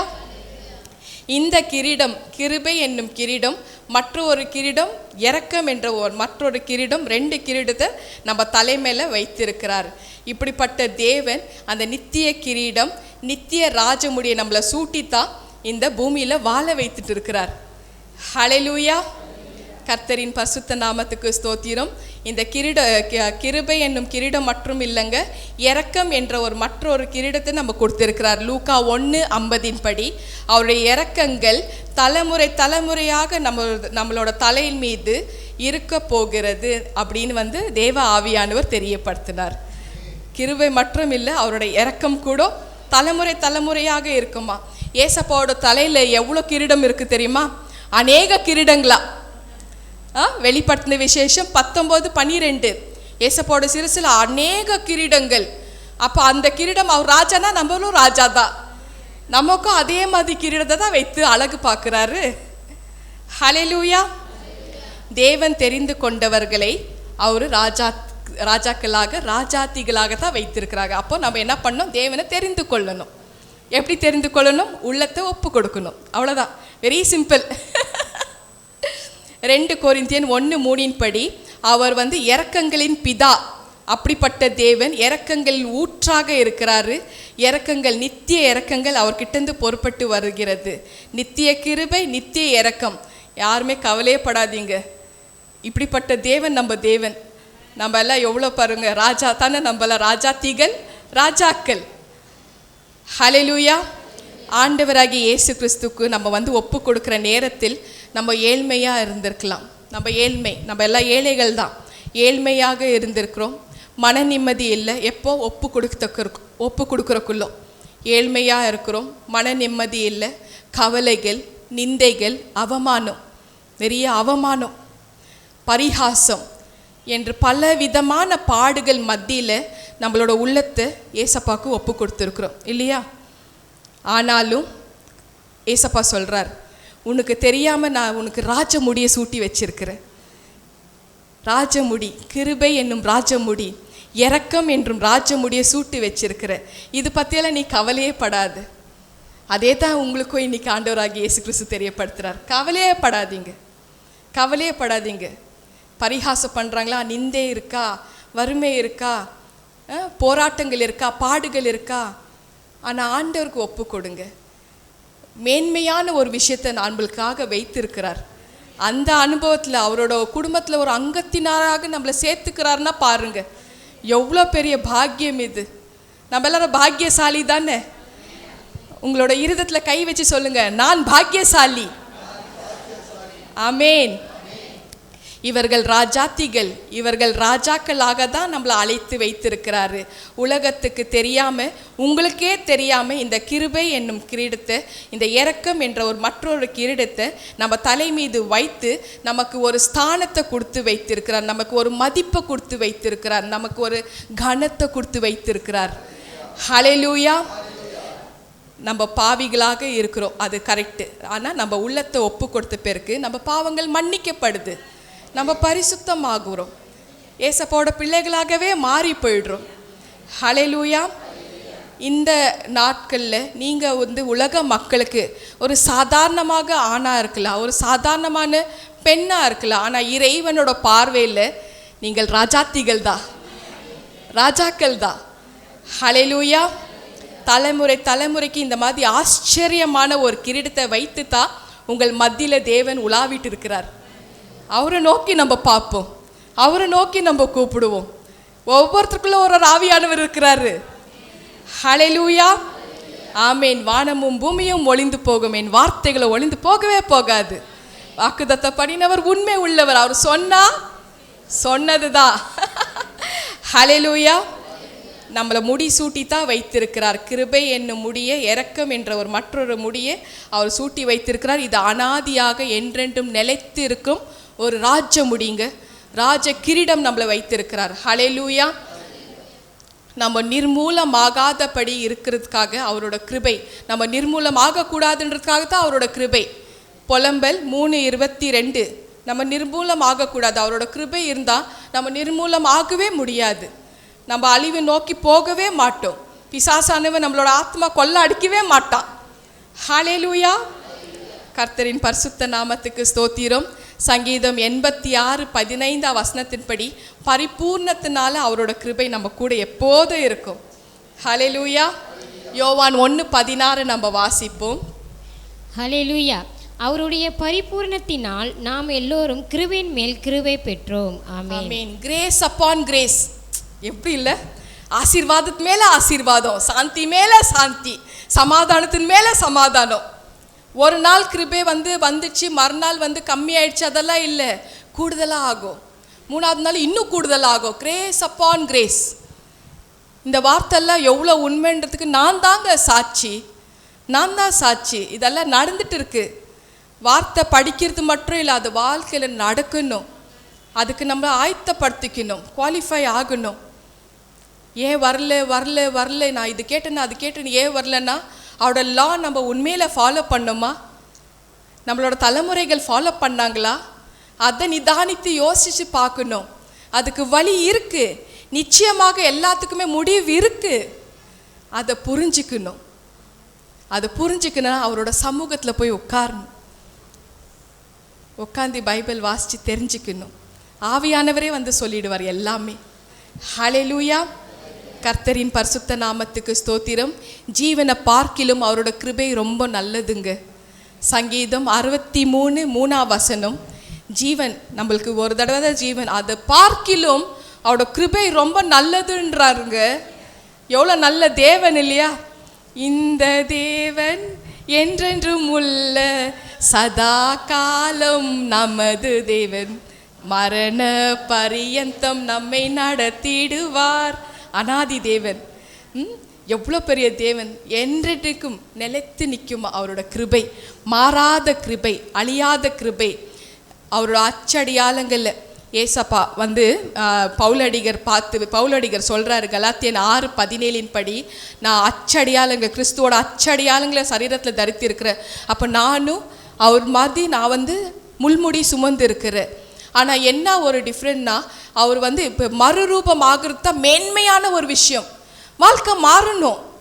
வாழ்க்கை எப்படி இருந்தது? அந்த இருட்டு பைபிளுக்கும் எனக்கும் ரொம்ப தூரமாக இருந்தது. மாற்றிட்டாரா? அவரோட பிரகாசத்தை கொடுத்துட்டாரா? இப்போ ஷைன் பண்ணி வச்சுருக்கிறாரா? கடல் தாண்டி அந்த தேசத்துலேருந்து இந்த தேசத்தில் வரைக்கும் வர வச்சு என்னோட சாட்சி தான் போய் சொல்லுன்றார். பார்த்தியா எப்படிப்பட்ட தேவன் நம்ம தேவன். அப்போ மறுரூபம் அடையணும். இதுதான் மேன்மையான ஒரு விஷயம். 2 கொரிந்தியர் 3:18 படி மறுரூபம் அடைவது தான் ரொம்ப ரொம்ப மாறணும். வாழ்க்கை மாறணும், அவரோட சாயல் போல ஆகணும். நம்மளோட குணங்கள், ஸ்வபாவங்கள், எண்ணங்கள், நம்மளோட நடக்கிற விஷயங்கள், திட்டங்கள், காரியங்கள், நோக்கங்கள், பார்வை, பேச்சு அவரையே ஞாபகப்படுத்தணும். ஹல்லேலூயா. இதுதான் மறுரூபம் அடையிறது. மாறணும், வாழ்க்கை மாறணும். வாழ்க்கை மாறினா நிச்சயமாக தேவன் நீ என்ன கேட்குறியோ நீ கேட்காததும் கொடுப்பார். ஹல்லேலூயா. யோவான் 17:19 படி பரிசுத்தத்தினால வந்த இந்த பரிபூர்ணம், அந்த கிருபை பரிசுத்தனால தான் வரும். இருதயத்தில் சுத்தம் உள்ளவர்கள் பாக்கியவான்கள் அவர்கள். ஸோ என்னோட இருதயம் வந்து சுத்தம் பண்ணார், கழுவுனார். முதல்ல கழுவிட்டு சுத்தமாக்கி உள்ளத்தில் உட்கார வச்ச, நான் இடம் கொடுத்த, அவர் வந்து உட்கார்ந்தார். உட்காந்து இன்னைக்கு ஒவ்வொரு நாளும் பார்த்து பேசிட்டு இருக்கிறேன். ஹல்லேலூயா. கர்த்தரின் பரிசுத்த நாமத்துக்கு ஸ்தோத்திரம். எல்லாருக்குமே அது உண்டுன்னு தேவன் தெரியப்படுத்துறார். எல்லாருக்குமே உண்டு. தாவீது கொடுத்திருக்கிற நிச்சயமான கிருபை நமக்கு உண்டு. ஹல்லேலூயா. ஏசாயா 55:3 நம்ம வாசிப்போம். ஹல்லேலூயா. உங்கள் செவியை சாய்த்து என்னிடத்தில் வாருங்கள், கேளுங்கள், அப்பொழுது உங்கள் ஆத்துமா பிழைக்கும். தாவீதுக்கு அருளின நிச்சயமான கிருபைகளை உங்களுக்கு நித்திய உடன்படிக்கையாக ஏற்படுத்துவேன். ஆமேன். ஆமேன். இது நித்திய உடன்படிக்கை. தாவீதுக்கு கொடுத்த அதே நித்திய உடன்படிக்கை நம்மளுக்கு ஏசப்பா கொடுத்துருக்கிறாரு இல்லையா? அவர் என்ன சொல்கிறாரு? 1 கொரிந்தியர் 11 25 படி ஒரு உடன்படிக்கை பண்ணுறார். நித்திய உடன்படிக்கை. அவரோட ரத்தம், ஒரு பாத்திரத்தில் திராட்சை ரசத்தை எடுத்து, இது உங்களுக்காக சிந்தப்பட்ட என்னுடைய ரத்தம், இது என்னோட புதிய உடன்படிக்கை ஆகும். அப்போ தாவீது கொடுத்த அதே நிச்சய உடன்படிக்கை நம்ம ஒவ்வொரு தடவை அவர் ரத்தத்தை குடிக்கிறக்குள்ளோ நம்ம என்ன பார்க்குறோம்? கல்வாரி சிலுவையில் தொங்கி நமக்காக மரித்த அந்த சிலுவை நாதரத்தை பார்க்குறோம். அவர் எப்படி ரத்தம் சிந்தினாரோ, என் குடும்பத்தில் நாங்கள் எல்லாருமே ரத்தம் சிந்தித்தான் வந்து இருக்கிறோம். இழப்புகளை சந்தித்து ரத்தம் சிந்தித்தான் இங்கே வந்து நிற்கிறோம். ஹல்லேலூயா. அப்போ அந்த ரத்தத்தை வந்து நம்ம போதகர்கள் அந்த ரத்தத்தை எடுத்து, இது உங்களுக்காக சிந்தப்பட்ட இயேசு கிறிஸ்துவின் ரத்தம், இது புதிய உடன்படிக்கை. அப்போ தாவீது கொடுத்த அதே புதிய உடன்படிக்கை நமக்கு கொடுத்து வைத்திருக்கிறார், நித்திய உடன்படிக்கை. ஹல்லேலூயா. அந்த ரத்தம் தான் நம்மளை பரிசுத்தமாக்கிட்டு இருக்கு. அந்த ரத்தத்தில் தான் நம்ம கழுவப்படுகிறோம். அந்த ரத்தத்தில் தான் நம்ம கழுவப்பட்ட பிறகு அவர் உள்ளத்தில் வந்து உட்கார முடியும். பரிசுத்தம் இல்லாவிட்டால் யாருமே தேவனை தரிசிக்கவே முடியாது. பிகாஸ் ஹீ இஸ் ஹோலி இல்லையா? ஐ ஆம் ஹோலி. எபிரேயர்கள் நிறுவனம் 12:14. நான் பரிசுத்தமாக இருக்கிறதுனால நீயும் பரிசுத்தமாக இருக்கணும். அதுக்கு வழி இதுதான், நம்ம அவரோட ரத்தத்தில் கழுவப்படணும். இதுதான் அவரோட நித்திய உடன்படிக்கை நமக்கு கொடுத்து வைத்திருக்கிறார். ஹல்லேலூயா. கொலோசியன்ஸ் 1:18-19 படி சகல பரிபூர்ணங்களும் அவருக்குள்ள இருந்தது. பாருங்க, 1-2 இல்லை, சகல பரிபூர்ணங்கள் அவருக்குள் நிறைந்து இருந்தது. அந்த நிறைவு தான் நமக்கு கொடுக்க வந்திருக்கிறார். அப்படிப்பட்ட ஐஸ்வர்யம் உள்ள தேவன் நம்ம கிட்ட இருக்கிறார். ஹல்லேலூயா.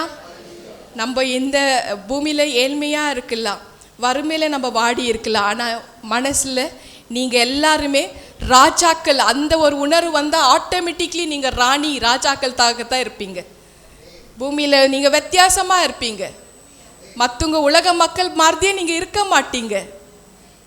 நீங்கள் நம்மளாம் டிஃப்ரெண்ட். ஹல்லேலூயா.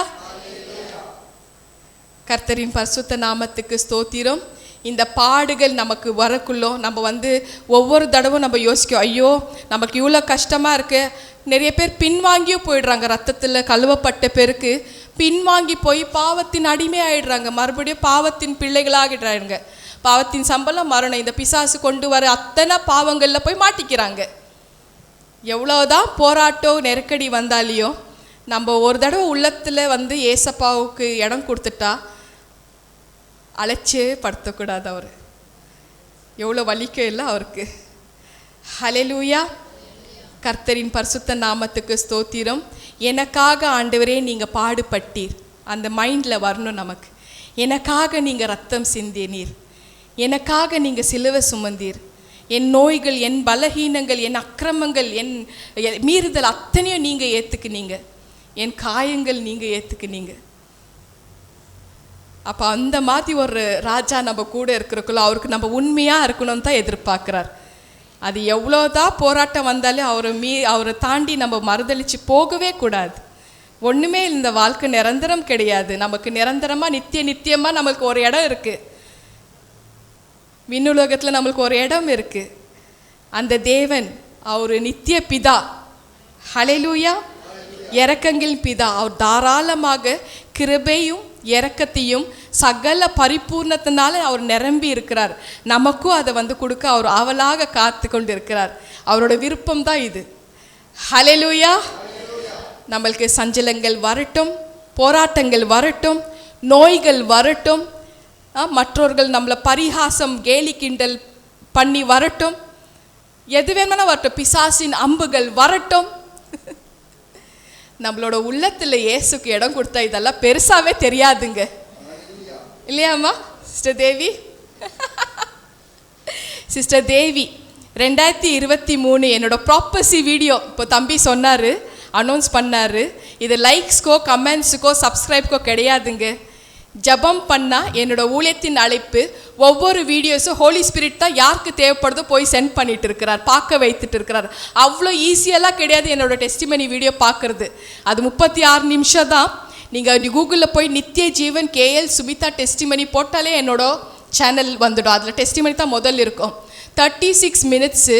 ஆனால் அது பார்க்க விடாது. மற்ற காரியங்கள் உலக காரியங்கள் எல்லாம் பார்க்க அனுமதி கொடுப்பான் பிசாசானுவேன். இது பார்க்கவே முடியாது. ஆனால் இறைவன் எல்லா வாலிப பிள்ளைகளோட காரியத்தில் அந்த எழுப்புதல் வரத்துக்காகத்தான் என்னோட ஊழியத்தின் அழைப்பு. வாலிப பிள்ளைகளை நான் எழுப்புதல்கள் கொண்டு வரணும். ஆனால் வாலிப பிள்ளைகள் அத்தனை பேரும் அவ்வளோவா பார்க்குறதே இல்லை. 95% பார்க்குறது இல்லை, 5% தான் பார்க்குறாங்க. ஏன்னா எல்லா பிசாசோட வழியில் அல்ல என்டர்டெயின்மெண்ட் என்டர்டெயின்மெண்ட் என்டர்டெயின்மெண்ட் 3 விஷயத்தான் அவங்களுக்கு தெரியும். 3 என்டர்டெயின்மெண்ட் தான். ஹல்லேலூயா. நம்ம வாழ்க்கை மாறணும். அவரோட கிருபை எஃபேசியன்ஸ் 2:8 படி கிருபையினால் நம்ம ரட்சிக்கப்பட்டு இருக்கிறோமே தவிர இது நம்மளால் வந்ததல்ல, அவரோட கிஃப்ட், அவரோட ஈவு. ஹல்லேலூயா. அவரோட கிருபை தாங்க நம்மளை ரட்சிக்கப்பட வைத்திருக்கு. அவரோட கிருபையும் இரக்கம் இல்லைன்னா ஒன்றுமே கிடையாது.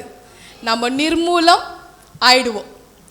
நம்ம நிர்மூலம் ஆகாமல் இருக்க அவரோட கிருபையும் இரக்கம் வேணும்னு புலம்பல் 3:22 வாசிப்போம். புலம்பல் 3:22.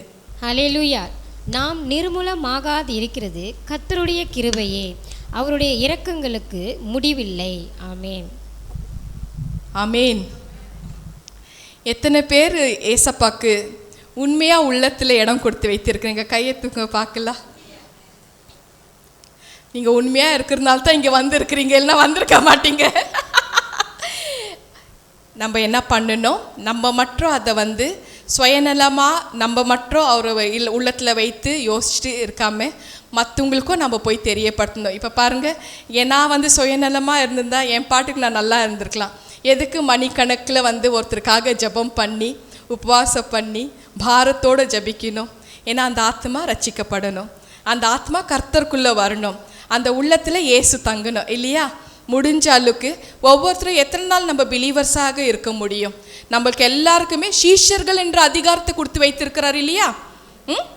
மேத்யூ 28:18-19 சீஷர்கள் என்ற அதிகாரம் கொடுத்து வச்சிருக்கிறாரு. அப்போது நம்ம சீஷர்களாக தான் மாறி புறஜாதிகளுக்கு போய் தெரியப்படுத்தணும். ஒரு நாளைக்கு ஒரு ஆத்மாக்கு அவங்க கேட்கட்டும் கேட்காத போட்டோம், இயேசு உனக்காக மரித்தார், அவ்வளோதான். சத்தியத்தை தெரியப்படுத்த அந்த விதை போடுங்க, அதுக்கப்புறம் தண்ணியும் அவர் ஊற்றிப்பார். நான் அதுதான் பண்ணுவேன் சிஸ்டர். தண்ணி விதை போட்டு விட்டுடுவேன், தண்ணி ஊற்றி வளர்க்க வைக்கிறது யாரோட வேலை? யாரோட வேலை? ஏசப்பா பார்த்துப்பார், அவர் பார்த்துப்பார். நீ விதை போட்டுடு, அவ்வளோதான். அதுதான் நான் பண்ணிட்டு இருக்கிறேன். அங்கே போட்டதும் ஒரு கூட்ட ஜனத்தை நான் நித்திய ஜீவன் கொண்டு வரணும்னு கர்த்தர் ஆர்டர் போட்டார். இப்போ திரியேக தேவன் 3 பேரும் ஒன்று தான், எபேசியர் 4:6 படி. ஆனால் 3 பேரும் எனக்கு வெவ்வேறு குரலில் பேசுகிறாங்க. அவங்களோட ரோல் வேறு வேறு மாதிரி இருந்துச்சு. என்னை தற்கொலைக்கு போகிற நேரத்தில் நில் சொல்லிட்டு என்னை தடுத்து அந்த விஷயத்தை காமிக்கிறார். 2000 வருஷத்துக்கு முன்னாடி உனக்காக இயேசு பூமிக்கு இறங்கி வந்தார் தெரியுமா அப்படின்றக்குள்ளே நான் கேத்தலிக்காக இருந்தேன். எனக்கு யாருமே இதெல்லாம் தெரியும். அவர் தொங்கிட்டு இருக்கிற சிலுவையில் தொங்கிட்டு இருக்கிற சிலுவநாதன் தெரியும், நான் பார்ப்பேன். மரித்த இயேசு தான் பார்த்துட்டு இருந்தேன். இவர் 2000 வருஷமாக தொங்கிட்டே இருக்கிறார், அவர் இப்போ ஒலிக்கு ஏஞ்சி வரமாட்டாரா அப்படின்னெல்லாம் யோசிப்பேன். அவர் என் கூட நின்று பேசுகிறக்குள்ள அப்போ தான் யோசிச்சேன், இவர் உயிரோடு இருக்கிறாரு, ஏன் இன்னும் அப்படியே வச்சுருக்குறாங்க ஸ்டாச்சு, அப்படியெல்லாம் யோசிப்பேன். ஏன்னா என்னோடய அனுபவத்தை நான் ஷேர் பண்ண முடியும். அப்புறம் உனக்காக அவர் வந்தார், உனக்காகத்தான் வந்தார் அப்படின்னு சொல்கிறாரு. உன்னோட பாடுகள், உன்னோட துக்கங்கள், மத்தேயு 8:17 எல்லாமே வசனம்தான். உன்னோட பாடுகள், உன்னோட நோய்கள் அவர் சுமந்தார். உன்னோட கவலைகள், வேதனைகள், துக்கங்கள் அவர் தன் மேலே சுமந்தார். உன்னோட சாபங்கள் அவர் தன் மேலே சுமந்தார். கலாத்தியன் 3:13. அவர் கல்வாரி சிலுவையில் தொங்குற சிலுவை காட்சியை பார்க்குறேங்க நான், இவர் எனக்காகத்தான் மரித்தார்ன்றது உணர்ந்துட்டேன் நான். 1 கொரிந்தியன் 1:22 அப்படியே 23. 1 கொரிந்தியன் 1:23 விஷனோட காமிக்கிறாரு. அவர் உலகத்துக்கு வேணுமனா ஏசப்பா ரத்தத்தை சிந்திருக்கலாம், ஆனால் அவரோட கடைசி துளி ரத்தம் பாருங்க, அந்த ரத்தம் தான் என்னோட உள்ளான இருதயத்தில் போய் டச் ஆச்சு, என் இருதயத்தை கழுவுச்சு. அதனால தான் நான் இங்கே நிற்கிறேன். அந்த ரத்தம், கடைசி துளி ரத்தம், லாஸ்ட் ட்ராப் பிளட்டு என்னோட இருதயத்தை கழுவுனால தான், அந்த காட்சியை நான் பார்த்ததுனால தான் இந்த இடத்துல நான் சாட்சியாக நிற்கிறேன். நான் நம்புறாது, அதை நம்ம நம்பணும். அந்த நம்பிக்கையோடு போய் மற்ற ஜனங்களுக்கு தெரியப்படுத்தணும். ஏன்னா நம்ம இருக்கிறது கடைசி காலகட்டம், நாட்கள் ரொம்ப சமீபமாக இருக்குது. நம்ம எண்டு டைம் வந்துட்டோம், அவரோட வருகை ரொம்ப சமீபமாக இருக்குது. அவரோட வருகையில் என்னோட ஊழியம் ஆயத்தப்படுத்துதல், அவ்வளோதான். ஒரு கூட்ட ஜனத்தை கொண்டு வரணும் நித்திய ஜீவனுக்கு. ஒரு கூட்ட ஜனத்தை கொண்டு வரணும். மேத்யூ 13:33 இல்லைம்மா? மேத்யூ 13:33 3 படி புளித்த மாவை கொண்டு வந்தால் அது பரலோக ராஜ்யத்துக்கு சமம், அப்படி தானே இருக்குது அந்த வசனம். மேத்யூ 13:33 3 படி புளித்த மாவை கொண்டு வந்தால் அது பரலோக ராஜ்யத்துக்கு சமம்.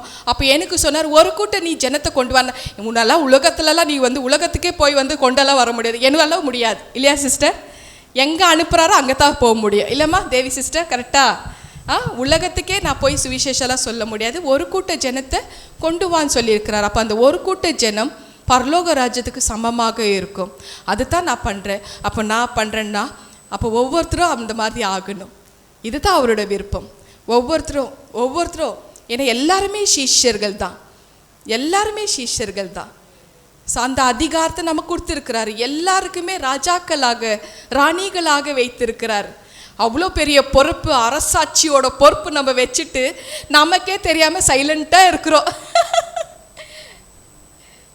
வாழ்க்கை மாறித்தான் பார்ப்போமே.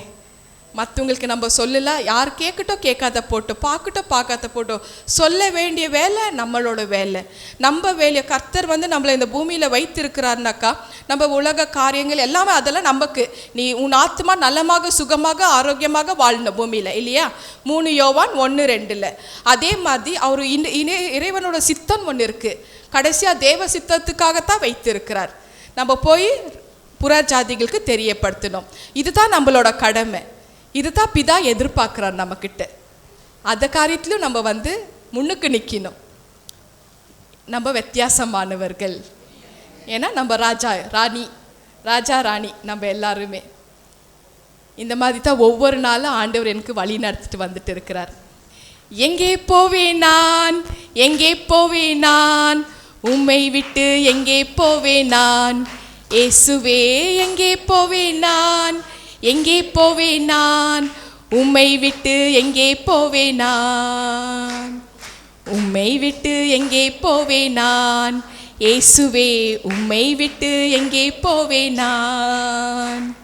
ஜீவ வார்த்தைகள் மீட்கும் கிருபைகள், ஜீவ வார்த்தைகள் மீட்கும் கிருபைகள், சுகமளிக்கும் அற்புதங்கள் இருப்பதெல்லாம் உம்மிடமே, சுகமளிக்கும் அற்புதங்கள் இருப்பதெல்லாம் உம்மிடமே, உம்மை விட்டு எங்கே போவேன் நான், இயேசுவே உம்மை விட்டு எங்கே போவேன் நான்.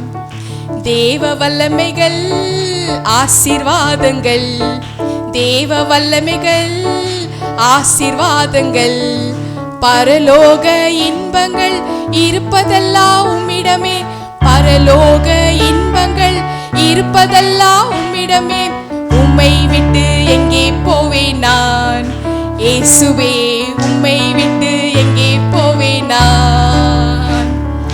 எங்கே போவேன் நான், எங்கே போவேன் நான், உம்மை விட்டு எங்கே போவேன் நான். கருணை இரக்கங்கள் மனதுருக்கங்கள், கருணை இரக்கங்கள் மனதுருக்கங்கள், சிலுவை ஜெயங்கள் இருப்பதெல்லாம் உம்மிடமே, சிலுவை ஜெயங்கள் இருப்பதெல்லாம் உம்மிடமே, உம்மை விட்டு எங்கே போவேன் நான், இயேசுவே உம்மை விட்டு எங்கே போவேன் நான்.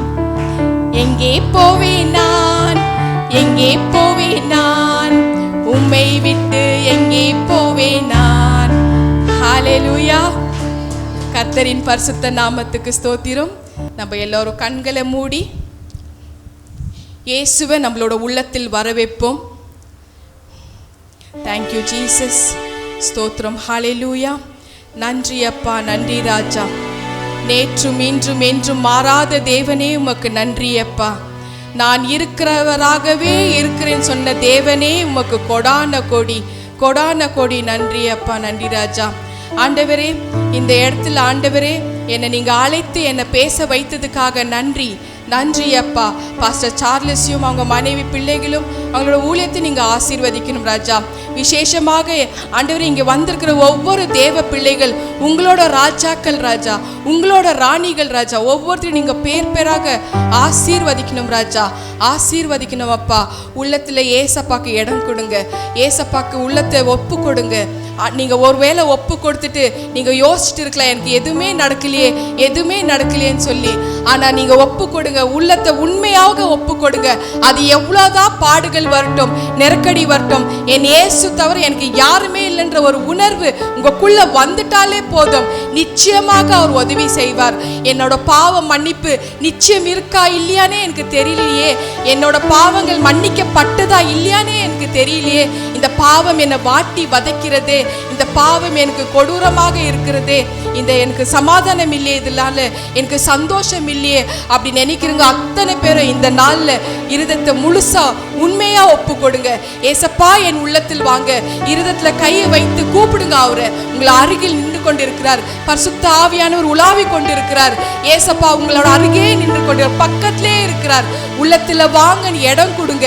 நிச்சயமா அவர் உதவி செய்வார். நான் திக்கற்றவன், நான் திக்கற்றவள், நான் திக்கற்ற வாலிபன், நான் திக்கற்ற வாலிப பெண், எனக்கு உதவி செய்யுங்க, எனக்கு யாருமே இல்லையே, எனக்கு உதவி செய்யுங்கன்னு கேளுங்க. நீங்க வாயினால நீங்க அறிக்கை பண்ணுங்க. உங்க பக்கத்துல இருக்கிற அவர் நிச்சயமா அவர் தான் உங்களுக்கு உதவி செய்வார். அவர் தான் உங்களை பலப்படுத்துவார். உடைந்த உள்ளங்களை அவர் மட்டும்தான் பலப்படுத்த முடியும். அவர் மட்டும்தான் ஆற்றி தேற்ற முடியும். குடும்பத்துல ஆண்டவரே என் குடும்பம் பிரிந்து கெடுக்கு ஆண்டவரேன்னு சிலர் வந்திருக்கிறீங்க. உடைந்து கெடுக்குதேன்னு வந்திருக்கிறீங்க. என் கணவன் என்னை விட்டுட்டு போயிட்டார், நாங்க பிரிஞ்சு இருக்கிறோம், என் கணவன் ஆண்டவரே மரித்து போனார், என் மனைவி மரித்து போனாங்க, நான் என்ன பண்றது தெரியல, நான் திக்கற்றவன் திக்கற்றவள் என்று சொல்ற அத்தனை பேருக்கும் தேவன் நிச்சயமா விடுதலை தருவார். கண்ணீரை தொடுப்பார். அவர் மட்டும்தான் ஆறுதல் கொடுக்கிற தேவன். அவர் மட்டும்தான் உதவி செய்ய முடியும். ஆண்டவர் நோக்கி கூப்பிடுங்க, ஆண்டவர் நோக்கி கதறுங்க. நீங்க கேட்கறது கொடுப்பார், நீங்க கேட்காதது கொடுப்பார். உள்ளத்தை வாஞ்சை பார்த்து கொடுப்பார். உண்மையிலே ஏசப்பாவை வர வைங்க, உள்ளத்தில் வர வைங்க. ஏசப்பா உங்களை தவிர எனக்கு வேற யாருமே கிடையாது ராஜா. ஆண்டவரே எங்களோட கஷ்டங்கள் தீக்கணும் ராஜா, எங்களோட வறுமை நீக்குங்கள் ஏசப்பா, எங்களுக்கு உதவி செய்யுங்கள் ராஜா. வாலிப பிள்ளைகளுக்கு படிப்புல உதவி செய்யுங்கள் ராஜா. ஐயோ பரீட்சை வருது, நான் ஃபெயில் ஆயிடுவேன்னு நான் நினைக்கிற வாலிப பிள்ளைகளுக்கு அறிவோ ஞானத்தால நிரப்புங்கள் அப்பா, நிரப்புங்கள் ராஜா. ஆண்டவரே சில வாலிபர்களுக்கு சிலருக்கு வேலை இல்லைன்றாங்க ஆண்டவரே. ஐயோ என் கணவனுக்கு வேலை கிடைக்கலையே, வேலை இருந்தும் எங்களுக்கு பொருளாதார நெருக்கடியா இருக்கு, சம்பளம் எங்களுக்கு பத்த மாட்டுது. அப்படிப்பட்டவர்கள் கேளுங்க, கதறி கேளுங்க, நிச்சயமா அவர் கொடுப்பார். அவர் பக்கத்திலே நின்று இருக்கார், கேட்டுட்டு இருக்கிறார். நிச்சயமா அவர் உதவி செய்வார். நிச்சயமா நிச்சயமா உங்களுக்கு எல்லா கஷ்டத்துக்கு முடிவு உண்டுன்றாரு. நிச்சயமா கேளுங்க, உறுதியா கேளுங்க, நம்பிக்கையோடு கேளுங்க. நான் திக்கற்றவன், வருமானத்துக்கு எங்களுக்கு வழி உண்டாக்கி கொடுங்க, சண்டை போட்டு கேளுங்க, சம்பாதனைக்கு எங்களுக்கு வழி உண்டாக்கி கொடுங்க, கேளுங்க. நிச்சயமா அவர் கொடுப்பார். உள்ளத்துல இடம் கொடுங்க, முதல்ல இடம் கொடுங்க, முதல்ல நீங்க ஒப்பு கொடுங்க. தன்னைத்தான் தாழ்த்துறவன் ஆண்டவருக்கு நீங்க உயர்த்தப்படுவீங்க, தன்னைத்தான் உயர்த்துறவர்கள் தாழ்த்தப்படுவீங்க, தாழ்த்தப்படுங்க.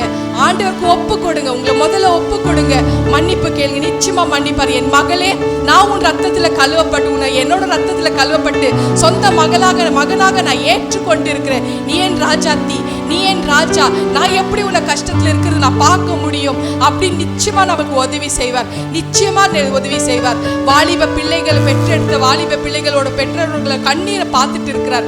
ஐயோ என் பிள்ளைகளுக்கு ஆண்டவரை வயசு ஆன பிறக்கும் எங்களுக்கு அவங்களுக்கு திருமணம் ஆகலன்னு கண்ணீரை விடுற பெற்றோர்களை பார்த்துட்டு இருக்கிறார். கதறுங்க, கதறுங்க. ஏற்ற துணை அவர் தான் கொண்டு வரணும், அவர் கொண்டு வந்து சேர்ப்பார். சிலருக்கு கர்ப்பத்தின் கனி ஆசீர்வதிக்க போறார். ஆசீர்வாதத்தை பெற்றுக்கொள்ளுங்க, ஆசீர்வாதத்தை பெற்றுக்கொள்ளுங்க.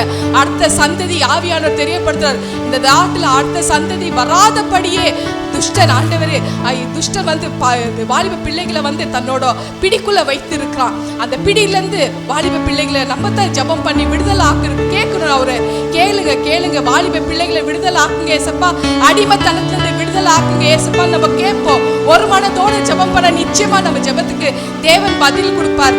கேளுங்க, கேளுங்க, கதறி கேளுங்க. இந்த வாலிப பிள்ளைகளை விடுதலை தாங்க, ஜூது பழக்கத்திலிருந்து விடுதலை காணுங்க, கஞ்சா பழக்கத்திலிருந்து அவங்களுக்கு விடுதலை தாங்க ஏசப்பா. ஆண்டவரே சிகரெட் பழக்கத்திலிருந்து, குடி பழக்கத்திலிருந்து விடுதலை தாரும் ராஜா. ஆண்டவரே அதுக்காக நான் ஜெபிக்கிறேன்ப்பா. கேளுங்க, உங்களோட தேவைகள் எல்லாம் அவர் மட்டும் தான் சந்திக்க முடியும். சம்பூர்ண நன்மைனால அவர் மட்டும் தான் உங்களை நிரப்ப முடியும். ஆண்டவர்கிட்ட கேளுங்க. ஆண்டவர் நிச்சயமா உங்களுக்கு வல்லமையினால நிரப்ப போறார், சம்பூர்ண நன்மையினால் நிரப்ப போறார். ஆவியானவர் தொட்டுட்டு இருக்கிறார். ஒவ்வொருத்துக்குள்ள உள்ளத்துல பாய்ந்து வந்துட்டு இருக்கிறார். மின்சார போல ஒரு சக்தி பாய்ந்து வந்துட்டு இருக்கு. உங்களோட சரீரத்துல ஒரு மாறுதல் வந்துட்டு இருக்கு. குனிய முடியாதுங்க, குனிந்து பாருங்க, உங்களால முடியும். கை அசைக்க முடியாதுங்க, அசைத்து பாருங்க, உங்களால முடியும். அந்த மூட்டு வலி, ஐயோ என்னால மடக்க முடியலன்றவங்க மடக்கி பாருங்க, உங்களால முடியும். ஒவ்வொரு நோயாளிகளை தொட்டுட்டு இருக்கிறார், ஒவ்வொரு நோயாளிகளை தொட்டு இருக்கிறார். அவர் தள்ளுமுள்ள கரத்துல தொட்டுட்டு இருக்கிறார். எனக்கு உயிர் கொடுத்த அந்த தேவன் தான் இங்க வந்து இருக்கிறார். அந்த தேவன் தான் இங்க நின்று கொண்டிருக்கிறார். ஒவ்வொருத்தையும் தொட்டுட்டு இருக்கிறார். நான் திக்கற்றவள், நான் திக்கற்றவள். இந்த நோய் என்னால தாங்க முடியலையே, இந்த வலி என்னால தாங்க முடியலையே, ஐயோ இந்த வலி நரக போல இருக்கு, என்னால் தாங்க முடியல. வலி வேதனால அவர் தன் சரீரத்தில் எடுத்துப்பார். வலிகள் மறியட்டும் இயேசு கிறிஸ்து நாமத்தினாலே. வல்லமை இறங்கட்டும் ராஜா, உங்களோட சுகம் அளிக்கிற வல்லமை இறங்கட்டும் ராஜா. ஒவ்வொரு நோயாளிகளை தொட்டு சுகமாக்கும் ராஜா. கட்டிகள் எல்லாம் மறியட்டும் ராஜா. அவருக்கு தெரியும் கேன்சர்னா என்னன்னு, அவருக்கு தெரியும் வீசிங் பிரச்சனைனா என்னன்னு, மூச்சு விடுறது கஷ்டமா இருக்குன்னு சிலர் இருக்கிறாங்க. மூச்சு விட முடியும் உங்களால, அவருக்கு தெரியும். அவரோட சுவாச கத்தை கொடுப்பாரு. நிச்சயமா அவர் உதவி செய்வார். வல்லமை இறங்கிட்டு இருக்கு. யாரோ ஒருத்தர் தொடர போல உங்களுக்கு உணர்ந்துட்டு இருக்கிறீங்க. அது வேற யாரும் இல்லை, ஆவியானவர் தான் தொட்டுட்டு இருக்கிறார். அவர் மட்டும் தான் சுகம் கொடுக்க முடியும். அவர்கிட்ட தான் நீங்க கேட்க முடியும். ஆண்டவரே எனக்கு சுகம் தாருங்க ராஜா. ஆண்டவரே ஏதாவது பாவங்கள் செஞ்சிருந்தா, உங்களுக்கு எனக்கு தெரியுச்சோ தெரியாமல் ஏதாவது தவறுகள் மீறுதல் செஞ்சிருந்தா தயவு செஞ்சு மன்னிங்கன்னு கேளுங்க. ஒவ்வொரு நாள் நம்ம பாவ அறிக்கை பண்றோம். நம்ம ஒவ்வொரு நாளும் பரிசுத்தமாயிட்டு தான் வந்துட்டு இருக்கிறோம். அது மட்டும் நம்ம மறக்கவே கூடாது. கேளுங்க, வாயை திறந்து அறிக்கை பண்ணுங்க. ஆண்டவர்கிட்ட கேளுங்க, அவரை மகிமைப்படுத்துங்க. ஆண்டவரே எனக்கு இந்த வழியில இருந்து விடுதலை தாரும் ராஜா. இனி போதும் ராஜா, இனி போதும் ராஜா. இனி வழி தாங்க முடியாது ராஜா. வழியெல்லாம் மறிகிறது. ஆண்டவர் எல்லாமே எடுத்து போட்டுட்டு இருக்கிறாரு. இந்த பொல்லாத பிசாசின் கிரியைகளிலிருந்து இந்த பிசாசு கொண்டு வர ஒவ்வொரு வியாதியிலிருந்து ஆண்டவர் தொட்டு குணமாக்கிட்டு இருக்கிறார். குடும்பத்துல சமாதானத்தை கொடுக்க வந்திருக்கிறார். சமாதானத்தின் பிரபுவை நீங்க உள்ளத்துல கூப்பிட்டுட்டு வாங்க. உள்ளத்துல ஆண்டவருக்கு ஏற்றுக்கொள்ளுங்க, இடத்துக்கு கொடுங்க. முதல்ல உங்களை உள்ளத்துல இடம் கொடுங்க. உங்களோட வாழ்க்கையில இடம் கொடுங்க. உங்களோட குடும்பத்துல அவர் வந்து தங்குவார். அவர் மட்டும் தான் நம்ம கூட இருப்பார். கடைசி வரைக்கும் அவர் மட்டும் தான் நம்ம கூட இருப்பார். ஆண்டவர் ஒவ்வொருத்தரையும் பார்த்துட்டு இருக்கிறாரு. ஒவ்வொருத்தரும் கண்ணு கருத்தாக பார்த்துட்டு இருக்கிறாரு. இருட்டுல இருந்து வெளிச்சத்தை கொண்டு வந்துட்டு இருக்கிறாரு. இந்த பிசாசு பிடியிலிருந்து ஆண்டவரே எங்களை விடுதலை ஆக்குங்க ராஜா. எங்க குடும்பத்துல சமாதானம் இல்லை, எங்க குடும்பத்தாருங்க ரட்சிக்கப்படணும். கேளுங்க, ஒவ்வொருத்தரும் கேளுங்க. நீங்க பாரத்தோட கேட்ட நிச்சயமா அவர் வந்து உதவி செய்வார். குடும்பத்துல சமாதானம் இல்லை, இந்த பொல்லாத பிசாசு ஆண்டவரே நாங்க மந்திர தந்திரத்தில் தாக்குதல்ல இருக்கிறோம். பில்லி சூன்ய ஆவிகளை தாக்குதல் இருக்கிறோம். அத்தனையும் அவர் மட்டும் தான் விடுதலை கொடுக்க முடியும். இயேசு கிறிஸ்து நாமத்தினாலே எல்லா பொல்லாத பிசாசின் கிரியைகள் இன்றோட ஒளியற்றம். இயேசு கிறிஸ்து நாமத்தினாலே இந்த நாள் ஒரு அற்புதத்தின் நாள். அற்புதம் மட்டுமே அவர் செய்ய வந்திருக்கிறாரு. ஏன்னா என் வாழ்க்கையில அற்புதத்தை செய்து இங்க நடத்தி வந்துறீங்க, நிக்க வச்சிருக்கிறார். அதனால உங்களால உணர முடியும், அற்புதத்தின் செய்கிற தேவன் கர்த்தர் எங்களுக்காக எல்லாவற்றையும் செய்து முடிப்பார் என்ற ஒரு விசுவாசம், ஒரு நம்பிக்கை நமக்குள்ள வந்தா தான் அது கிடைக்கும். கேளுங்க, நம்பிக்கையோட கேளுங்க. நிச்சயமா நம்மளோட வாழ்க்கையை அவர் மாத்துவார். நிச்சயமாக மாத்துவார். நிச்சயமாக. ஐயோ நான் ஜெபித்தேனே, கர்த்தா ஜெபித்தேனே, ஆனா எனக்கு சமாதானம் இல்லையே, எனக்கு வந்து எந்த ஒரு விஷயமும் அபிஷேகம் கிடைக்கலையேன்னு உங்களுக்கு கேளுங்க. நிச்சயமா அவர் அபிஷேகத்தால் நிரப்புவார். ஒவ்வொருத்தையும் அவரோட அபிஷேகத்தால் நிரப்ப போறார். அவரோட வல்லமையினால் நிரப்ப போறார். அந்த அனுபவத்தோட நீங்க வந்து கேளுங்க, உணர்ந்து கேளுங்க. நிச்சயமா அவர் வந்து உதவி செய்வார். Thank you Lord, thank you Jesus. ஆண்டவரே எங்களுக்கு இந்த வாய்ப்பை கொடுத்ததுக்காக உமக்கு நன்றி அப்பா. ஒவ்வொருத்தையும் தொட்டு ஆண்டவரை சுகம் கொடுங்கள் ராஜா. சம்பூர்ண நன்மையினால் நிரப்புங்கள் ராஜா. அவங்களோட தேவைகளெல்லாம் நீங்க மட்டும்பா சந்திக்கணும், நீங்க தாப்பா சந்திக்கணும். சம்பூர்ணனால் நிரப்புங்கள் சுவாமி. ஆண்டவரை குறைவுகளெல்லாம் நீங்க நிறைவாக நீங்க மாத்துங்க சுவாமி. அதுக்காக நான் ஜெபிக்கிறேன்ப்பா. இந்த தேசத்தை உங்களோட கருத்தில் ஒப்பு கொடுக்கிறேன் ராஜா. நீங்க பாதுகாத்துங்கள் ராஜா. ஆண்டவரே இந்த பிள்ளைகளை ஆண்டவரே நீங்க உங்களோட சட்டத்திற்குள்ள கொண்டு வாங்க ராஜா. அரசாங்க சட்டம் உங்களுதாக இருக்கட்டும் ராஜா. மக்களுக்கு சாதகமாக இருக்கிற சட்டத்தை கொண்டு வாங்க ராஜா. ஆண்டவரே பிசாசின் பிடியிலிருந்து பிள்ளைகளை உங்களோட மக்களை ஆண்டவர் உங்களோட ஜனங்களை விடுதலை ஆக்குங்கள் சுவாமி. அதுக்காக நான் ஜெபிக்கிறேன்ப்பா. ஆண்டவரே பொல்லாத பிசாசிலிருந்து விடுதலை ஆக்குங்கள் ராஜா. இந்த நாட்டு ஆண்டவரே செழிப்பான ஒரு நாடு. இந்த நாடு மேல எத்தனை ஆசை நீங்க வச்சிருக்கிறீங்க. உலகத்துல 2வது நாடாக ஆண்டவரே இந்த நாடை நீங்க தேர்ந்தெடுத்திருக்கிறீங்க ராஜா. அதுக்காக உங்களுக்கு ஜெபிக்கிறேன் அப்ப. நன்றி அப்பா, நன்றி ராஜா. ஒவ்வொரு பிள்ளைகளை நீங்க ஆசீர்வதிக்கணும் ராஜா. செழிப்பான ஒரு வாழ்க்கையை தாரும் ராஜா. ஓ ஷிகாரா பரந்தல்லா பரந்தல்ல பர ஸ்தோத்திரம். ஹல்லேலூயா, ஹல்லேலூயா. இந்த நாட்டில் ஆண்டவரே நீங்க கால் வைத்ததுக்காக நன்றி அப்பா. ஆண்டவரே இந்த வாழ்க்கை நீங்க மாத்தப்பதற்காக நன்றி அப்பா. செழிப்பான ஒரு வாழ்க்கை வாழ்த்தோம் ராஜா. வற்றாத நீரூற்றம் போல, நீர்ப்பாய்ச்சின் தோட்டத்தை போல செழிப்பான ஒரு வாழ்க்கை வாழ்த்தோம் ராஜா. ஒவ்வொரு பிள்ளைகளுக்கும் ஆண்டவரே நீங்க ராஜ முடிய வைத்திருக்கிறீங்க. கிருபை என்னும் ராஜ முடி, இரக்கம் என்ற ஒரு ராஜ முடிய வைத்திருக்கிறீங்க. அது என்றைக்கும் மாறாத கிருபை ஆண்டவரே, என்றைக்கு வாடாத கிருபை, நிலத்திருக்கிற ஒரு ராஜ முடி, என்றும் நித்தியமாக கொடுத்திருக்கிற அந்த ராஜ முடியை எங்களுக்கு எல்லோருக்கும் நீங்க கொடுத்ததுக்காக நன்றி தகப்பனே, நன்றி ராஜா. எங்கள் ஆண்டவராகிய இயேசு கிறிஸ்து நாமத்தினால் ஜெபிக்கிறேன் ஜீவனுள்ள நல்ல பிதாவே. ஆமேன், ஆமேன், ஆமேன். ஸ்தோத்திரம். ஹல்லேலூயா. Praise the lord, praise the Lord.